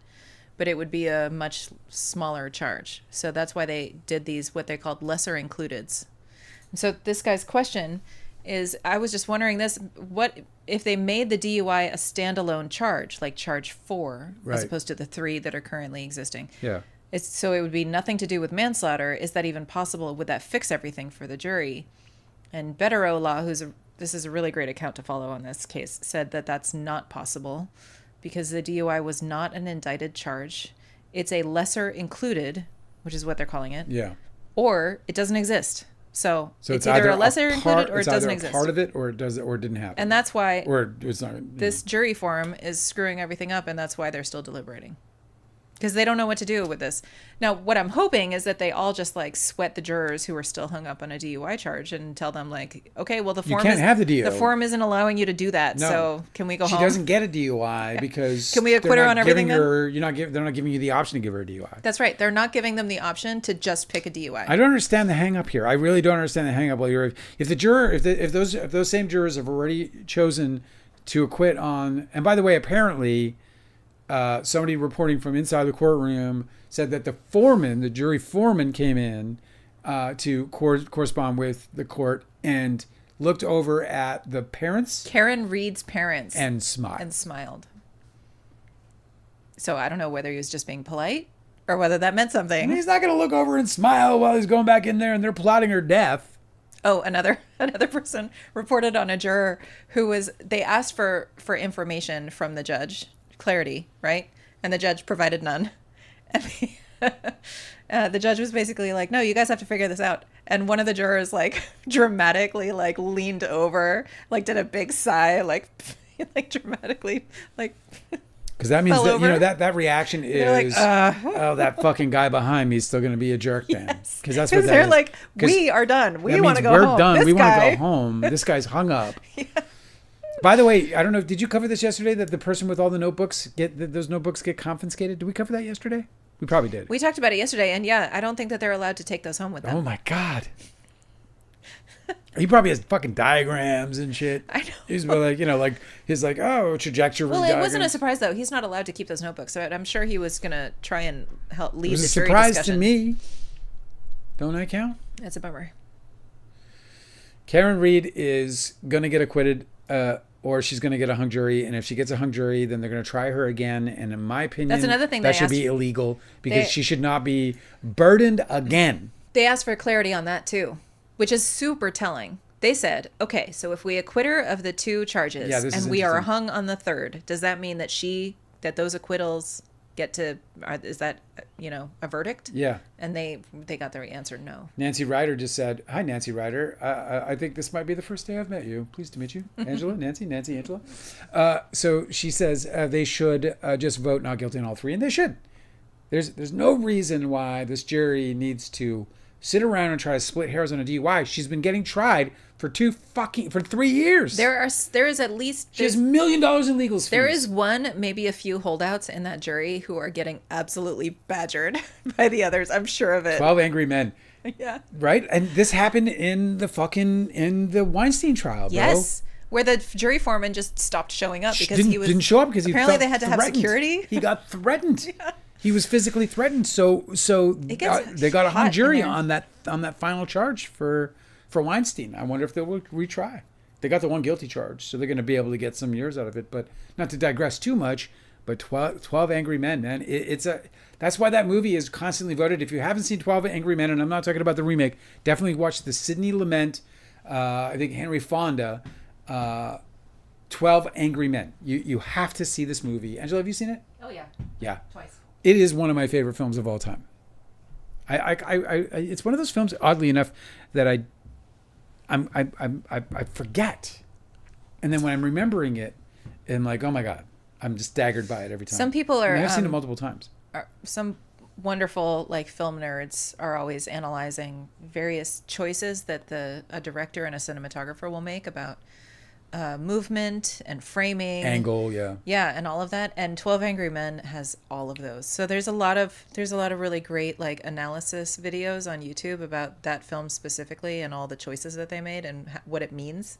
I love stuff like that. Well, Sidney Lumet is one of the greatest directors of all time. He directed into his 80s, never stopped, that man, and he directed all the greats. Yeah. He's just one of the... He was just meticulous about his choices, and everything means something, and it's just so interesting to dissect it. Yeah, and his detail was unnoticeable. That's what's so brilliant about him, was that his detail was integrated. It wasn't, I can, when I say detail and I say Tim Burton, it's almost as if your eyes are drawn to everything. When I say detail with Sidney Lumet, the world is a living, breathing piece of perfection. And your focus is right where it needs to be. Mm-hmm. In every frame. That's neat. Love it.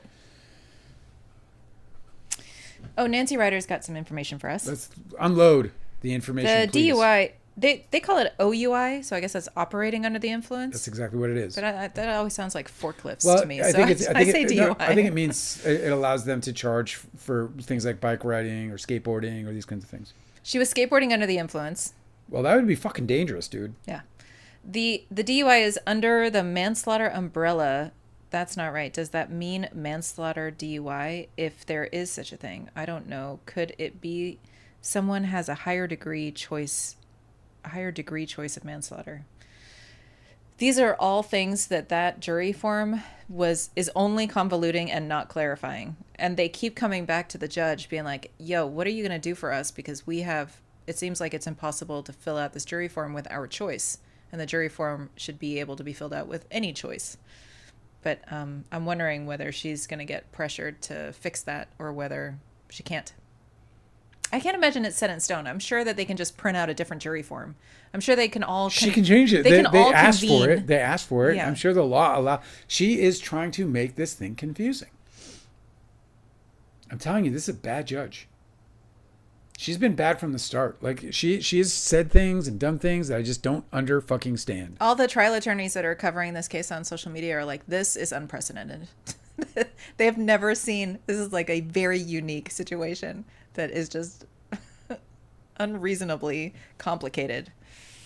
A 55-year-old Food Network star died. And every time I see a 55-year-old person die, I die. Who? Ann Burrell. Do you know who that is? No. I think you might recognize her. She's like she was on the Food Network, so we saw her. We never like watched her stuff. Like, I think I just said saw her, and I said it so fast that I sounded like Brennan. Saw her, he says saw her. Saw her leave. Oh no, I recognize her. Yeah. Yeah, she had that Guy Fieri hair. Yeah. Ann Burrell. Yeah. So she passed away at 55. Wow. Yeah, that's messed up. She was unresponsive in a Brooklyn home. What? Found unresponsive in a Brooklyn home.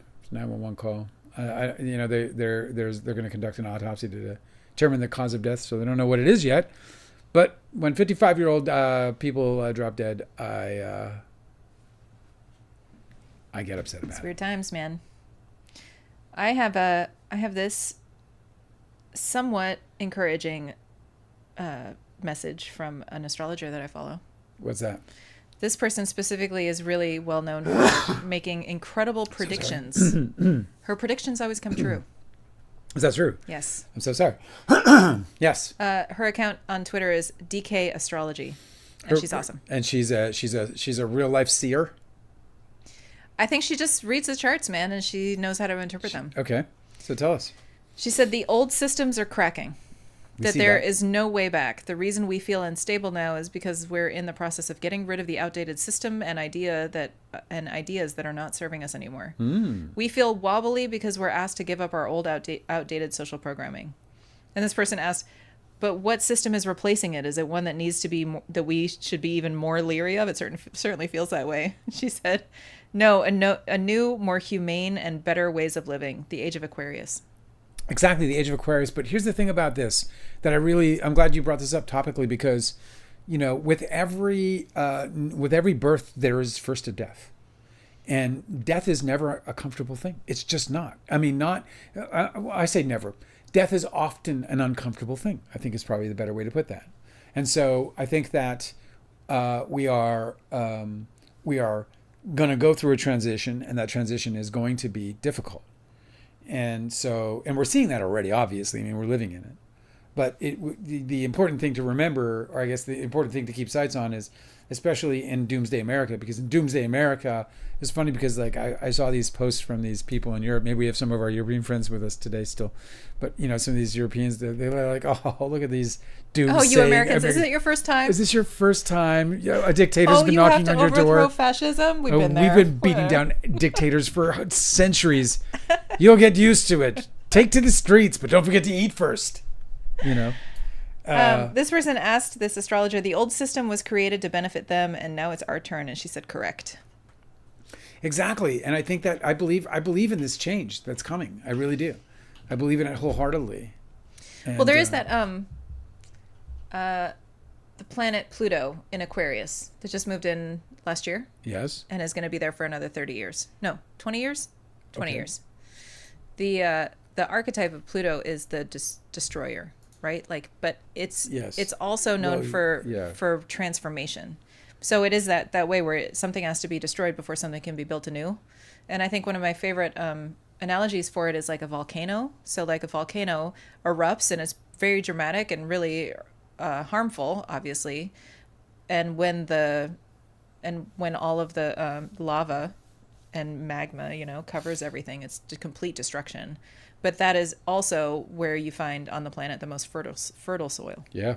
And so I just feel like that's the way that I'm looking at all of this now, is like, hopefully through deconstruction, it means that everybody sees a path for how we can completely start over, because things have been broken for a really long time. I mean, it's going to happen. And part of the reason why it has to happen is because for me, and I know we're kind of getting blurring the lines of what we usually talk about on this channel. We're just talking figuratively. But this is all symbolism, mythology, it doesn't matter. What I'm saying is that, like, I think that, that a part of what's evolving isn't just us and our social manner or requirements, but also just society itself in terms of the way in which commerce is going to flow, how things are going to be made, how things are going to be delivered, how capitalism or how oligarchs and how these big corporations are going to rake in their money, how that's going to all happen.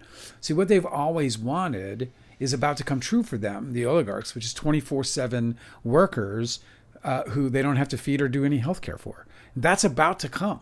That's about to happen. Now, the healthcare used to be a trick to create corporate slavery in America, right? You'd be like, you can't get it anywhere else. You got to get it from me, baby. So come get this full-time job. I mean, I never recognized it more than in my previous marriage with my father-in-law, who like totally admonished me for being entrepreneurial whatsoever for the one specific reason of not having adequate health care for his daughter. And he had a great argument. He made a great argument. So that institution traps its workers from using healthcare. The only reason we don't have universal healthcare in America is because it's what ties workers to corporations. That's it. That's the only reason.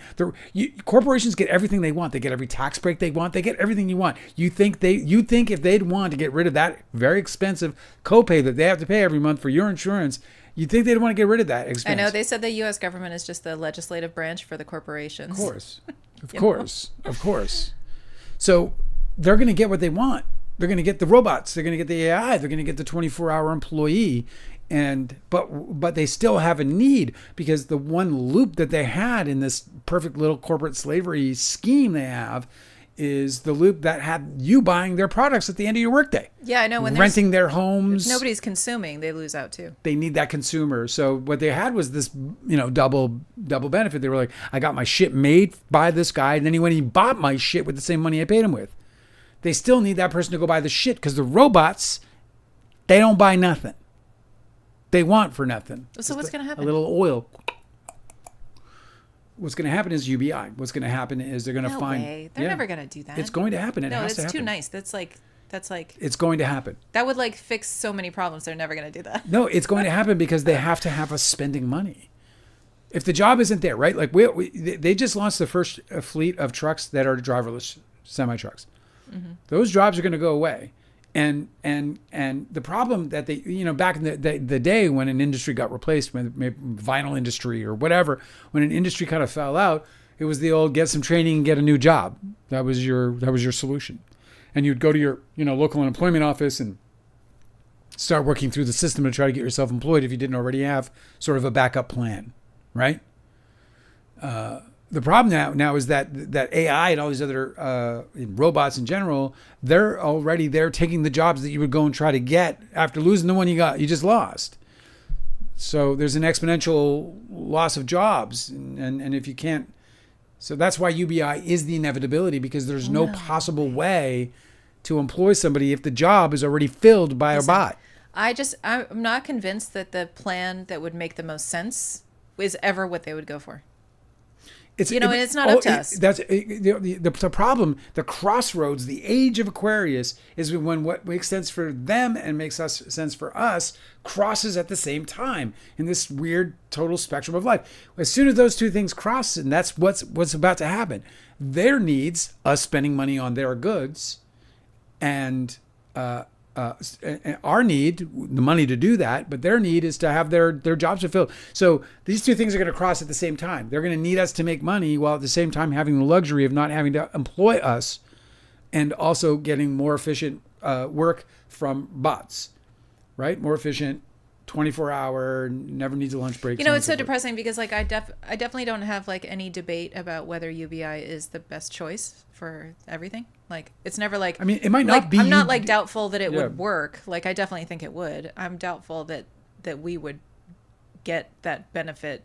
It's inevitable. Any benefit. It's inevitable. Do you know why? Because I think that they're so incensed by any idea that we would all be lifted up. Universally. But we're not going to be. They always want to make sure that somebody is left behind. But right? we're not going to be lifted up. UBI is not making anybody rich. UBI is going to give you the basic standard of life, and then you're going to have to find ways to make money and upgrade your status, but they're your like food, your rabid about housing. Food stamps now. So like, there's no way that but they're rabid about that because so more people can benefit from a universal basic income. They're rabid about that because there's jobs to fill. they're not going to be rabid about it when there's no jobs to fill, because there's no jobs to fill. As soon as those jobs aren't filled, the idea of helping somebody out materially when they should be contributing to the system. They've created this whole world where we're supposed to feel guilty about not creating their wealth and not creating their their security, their personal security. They've made us all feel guilty about that. It's really amazing. Oh, You got to contribute. Get a real job. Yeah, you got to contribute. No, thank you. Contribute to your fucking wealth. I don't want a real job. Thanks. So that sounds terrible. Again, we're kind of like blurring into a territory I don't particularly want to make this channel about. But UBI is on the way. It's the only possible solution that's going to work. I don't know how we ended up on that topic. How did we end up there? Oh, because I was talking about the age of Aquarius.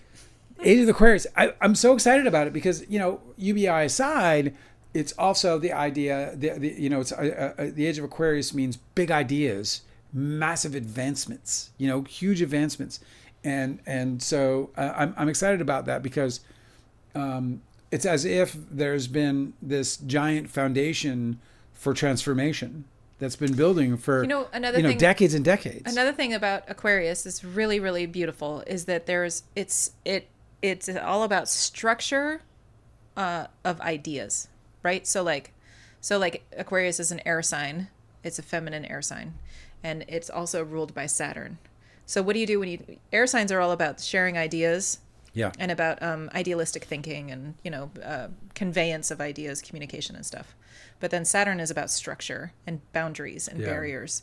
And so I just really love the idea of that the age of Aquarius means that there's going to be a lot of refinement about a lot of our idealistic thinking. And hopefully what that translates to is people who are building structures around the idea of community and actually starting to be more make tangible advancements in people's quality of life by building community and sharing ideas and contributing to, because Aquarius is also about like societies and structure of humanity, Yeah. I'm just hoping that that's a translation of what that means. I just really want everybody to be in a time bank because time banks are amazing. If you guys haven't bartering communities are awesome. If you haven't liked the live today, please do, and if you haven't subscribed, please do. That was brief. You just wanted to drop right off of that. Did I say something bad? No. I felt like You're like, anyway, enough of that. I feel like we've nailed it. I feel like we've gone through it. I just hope that in the end, I just said like the live and the numbers went down. People left. They were like, I'll like it. What about, what I like? I like leaving the live. That's what I like doing.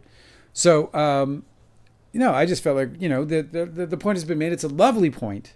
The world is changing. We're changing with it. And I think we have a lot to be excited about.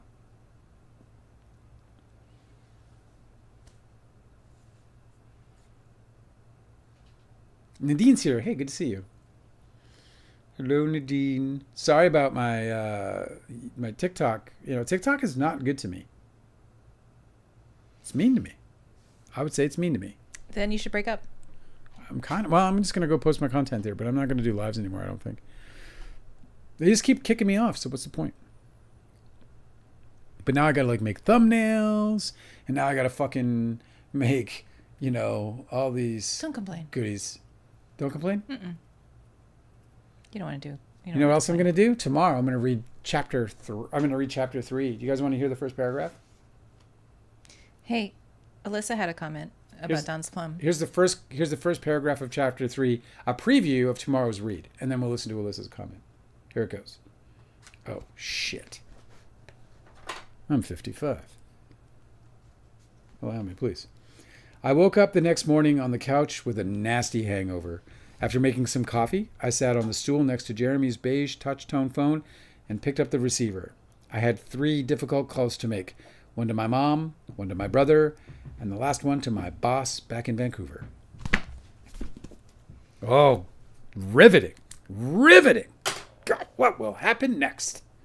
That was good. No one I like knows. how you're reading a little slower. It really lets people sink into what you're saying. Chapter 3, tomorrow, around noonish. Just hit the little bell. Can't believe I'm saying these things. Hit the little bell, and you'll get a notification, and then I'll read it out loud, and it'll be just like, wow, that was so good. Listen. Yeah. Alyssa is asking, Are you going to do a deep dive into filming Don's Plum, like all the bloopers, or give commentary on it? I'm gonna do it. Yeah, I'm gonna do it all. Alyssa, I've been asking Dale to do this for like 2 years. I want him to do a video on YouTube that's a director's commentary, but it's not. He's not a director. It's like what filmmaker's commentary is what they call it. Yeah. Yeah, that'd be awesome. Nadine laughs at touch-tone phone. We had those things, you know that. You had to press the buttons. Yo, when I was a kid, we used to hang at 7-Eleven. This is 1980, like I'm talking like 1983. So, and we used to hang out at a 7-Eleven on Main Street in Winnipeg. This is where all the like older kids, I was like 13 years old, all the older kids, like there was this kid that will make a very major appearance in my childhood memoir. His name was Kenny Vanis, and he was like this beautiful like specimen of a human that I just wanted to become because everybody had their eyes on Kenny Vanis. And he would always hang out outside the 7-Eleven. There was a payphone there. And we were all a bunch of broke kids like most kids were. And but the payphone there was, we would just answer because our friends knew knew the number. And so they would just call in to be like, what's up, what's up, what's up? But to call out, we would tap. We call it tapping the phone. Because if you've ever, back in the day, a dial phone, you know, the actual dials. Yeah, it's like a Morse code or something. It taps. It goes 1, 2, 3. So when you hit 3, it goes 1, 2, 3. When you hit 7, it goes 7. So if you tap it fast enough, you can just do the numbers. There was like a dude we had who could tap any number, bro. You could hand him like... That was his skill? Oh my God. His special like, skill in the crew? The number could be like 338-7797. Oh my God. 1, 2, 3, 4, 5, 6, 7. 1, 2, 3, 4, 5, 6, 7. 1, 2, 3, 4, 5, 6, 7, 8, 9. Like you just have to go, and you have to go really fast, almost mimicking, you know, like a dial tone situation. And he could do it? He did it all the time. And we would dial. We'd be like, "Can you call my mom? I'm late." And he'd be like, "All right." And you know, he'd tap it. Did he have a helper, like telling him the numbers? No, we just tell him the numbers, and then he would tap them. Isn't that That's funny? awesome. I wonder where he is now. Not tapping phones. Were you any good at it? Now he's tapping the like button. What? Were you any good at it? Tapping? Yeah. Pretty good. But when you screw up, you had to like start over. I would slam the phone and kick a dog. No, I'd never kick a dog. I had one of those Nokia Love dogs. phones, like way after everybody had smartphones, and I was really good at like tapping. You know, like if you wanted to text on one of these like little yes, brick you were phones, amazing at it. I would like one-handed. I couldn't believe it. When I met Angela, like she was not texting she was not smartphoning in 2012. Angela was not smartphoning. Smartphones have been around for 6 years. Angela's like, not for me. And then we hung out, and I was like, I'm going to get you on a smartphone. And you were like, you were reticent. I was like, I don't need it. I text mine on this. And then I got her pushing 3 for. I got her first smartphone, and that she does not put that fucking thing down. Has not for all those years. Oh yeah. Yeah. You gonna make fun of me? Look at where it's got you. I'm running the chat. You're the greatest person on earth. Greatest person I ever knew. Ever will know. Guilty Angel said, I dig the glasses. Oh, well, you know. Nadine said, we did the collect call hack. Caller, please say your name. Mom, pick us up at the skating rink. And then they wouldn't accept the charges. I know that one. I remember that one. That's really great. That's true, because you could call. Well, we were calling friends, though, man. Friends can't be answering collect calls. That's genius. Mom, pick us up at the park. We're at the food court. Pick us up. We're at the food court. Pick us up. It's just like a prelude to like a scary movie or like a thriller where like the answer is like, oh my God, he's coming.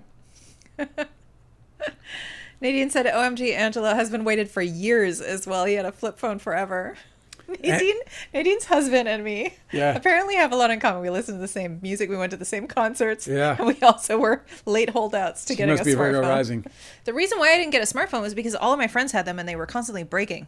And I was like, I'm not going to spend like $800 on one of those. I got this little tank that never goes away. Yeah, of course. That Nokia phone was like indestructible. I dropped it constantly. Nothing bad ever happened. It didn't need a case or anything. I love all the little cell phone hacks. I used to have like get a free pizza hack when I was a telemarketer. What? How? In the 80s. I used to just call up pizza places and I would say, "Hi, my name is Dale and I have a credit for a free pizza and I'd like to use it today." That's all I would say. And they'd be like, "Credit? Yeah, I called pizza got burnt. I called. I was like, yo, pizza got burnt. And I was talking to a guy, or maybe it was a girl. I think it was a guy. It didn't matter. It doesn't matter. One of yous, I spoke to you, and you were like, yeah, no problem. We'll just replace that. And I was like, you know what? I lost my appetite. And you're like, no problem. Just call when you want a pizza the next time. So here I am. I'd like to use my credit today. Can I? I want to redeem my credit for a free pizza. I got dozens of free pizzas. No way. They never like wrote down your number. It was like, block this call. It wasn't until later that I realized that I was stealing and kind of a bad person for it. But yeah, I got so many pizzas. Yeah, that is stealing. It's stealing, and I'm kind of a bad person. It's the worst lying and stealing. It's the worst kind of stealing because there's trickery involved. Total trickery. It was Deceit. absolute shyster. I was like total sinister on my part. But I was like 17 years old, and I was barely I was barely making any money. I needed some extra pizza. I need some food, bro. I was like, yo, and I found a way to get free pizza, and it worked, man. And you know what? I don't feel all that bad. I mean, it's just pizza. Nadine said, "Yeah, you're very similar." Nadine said he was always bitching because we were always on our phones. Now he is on his phone all the time. Yeah, Angela's the same way. Angela's straight up like. I know. I have a problem. I need to get off of it. Actually, I don't know how to fix my addiction. You do. You have a bit of a phone addiction. Mm-hmm. Angela, this is an intervention. It's so bad now too because Mars just moved into Virgo, and so I'm like the most ADHD I've ever been in my life. Just in the last 2 days. Guilty Angel said, I need to make pizza reparations. How would that look? How can I make pizza reparations? You're not wrong.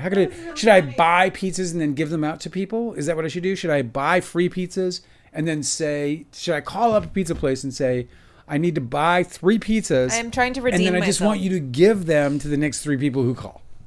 Is that how I do it? Pizza reparations. Dr. Season, yes. It says you give free pizzas to people. I'm going to do it. You're going to give free pizzas to people? Yeah, I'm going to do that. I'm going to like figure it out. I'm going to do it. Like, I'm not going to do it all at once because we'd be broke.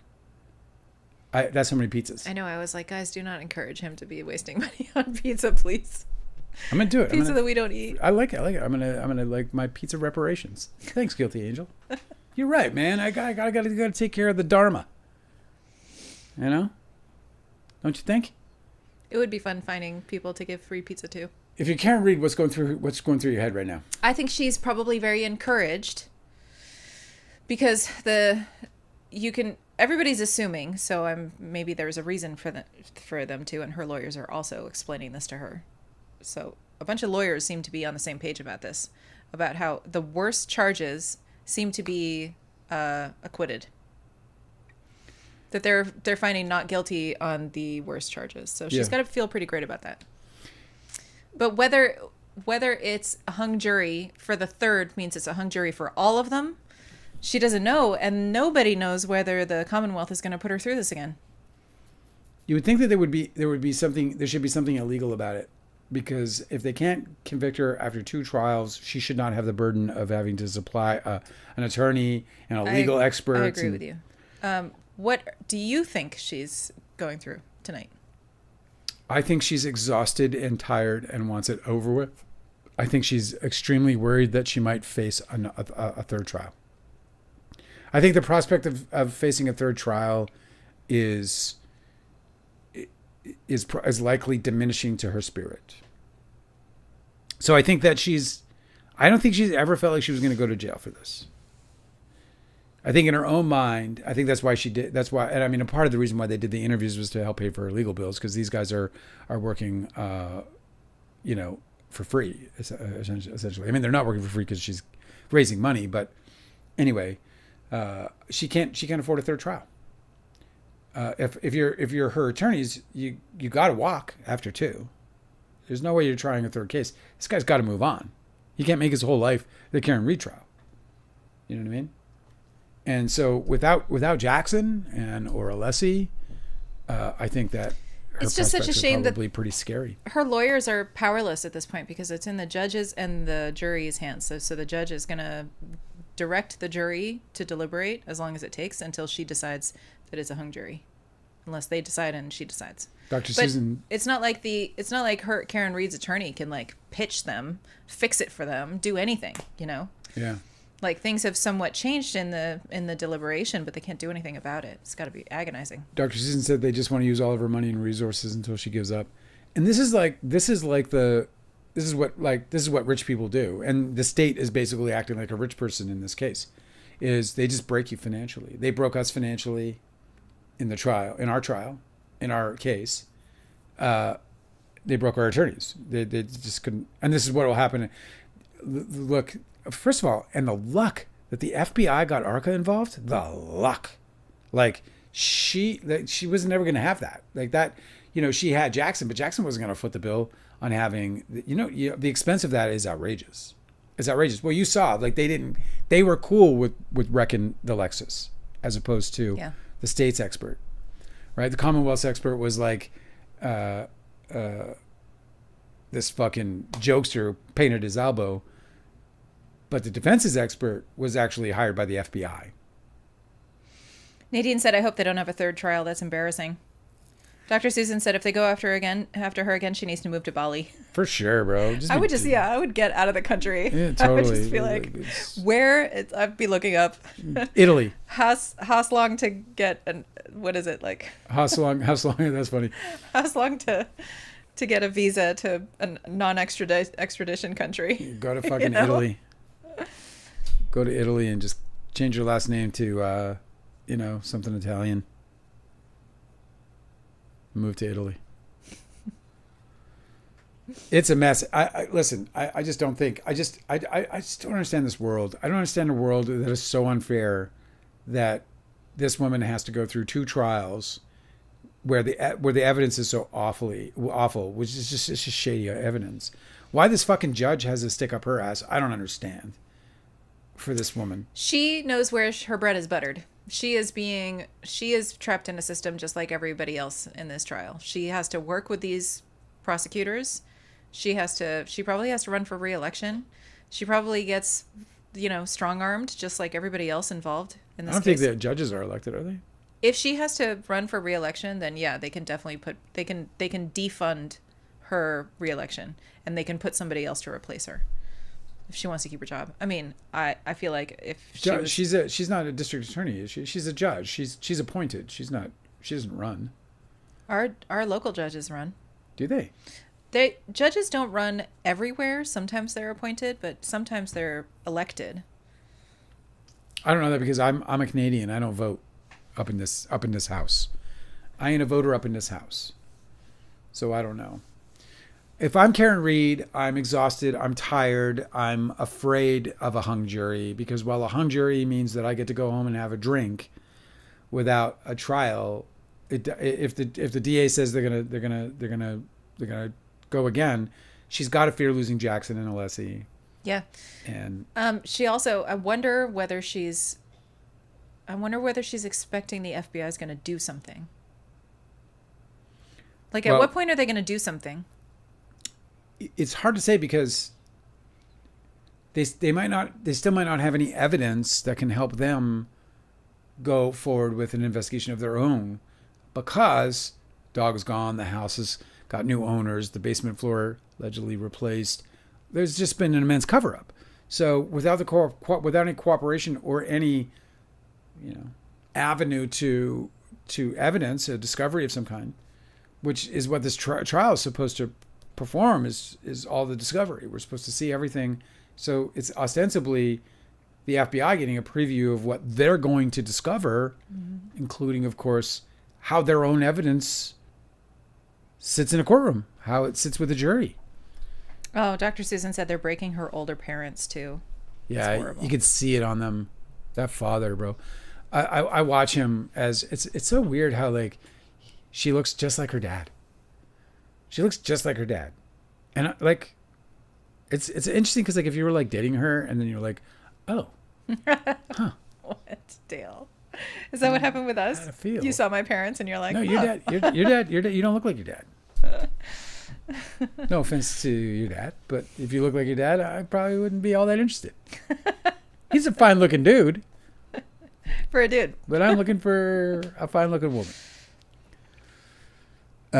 Yeah, her parents are exhausted, and that's another thing that's got to be trying on her as well is The idea, the prospect of a third trial for her family it's too much. It's too much. It should be illegal. This is something the Supreme Court should handle. It is not the burden of her. This should not be her burden. This is the state's fucking burden. If they want to try her again, they should pay her legal bills. You know? They're like, okay, fine, you can pay for my legal bills then, buddy. I paid for 2 fucking trials already. It's a wrap. But apparently, the states get to fuck with us in the worst possible way. And so we end up on the shit end of it. We didn't get to see Cosmic Urgency today. You notice that he was missing.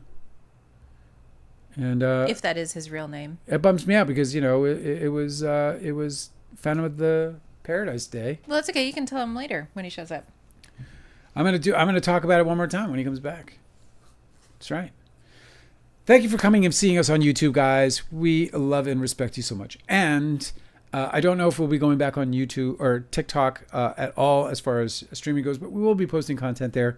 If they like lift your ban, are you going to go back, or are you still going to consider going back? I'm lifted on the 23rd.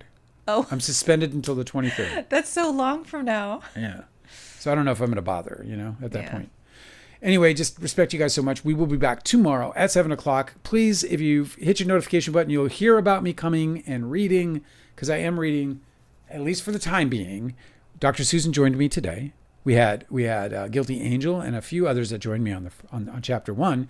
I guess they didn't like it because they split.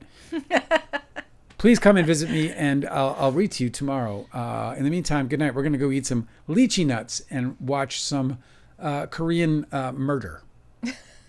Good night, everyone. Good night, everybody. Specifically Korean murder?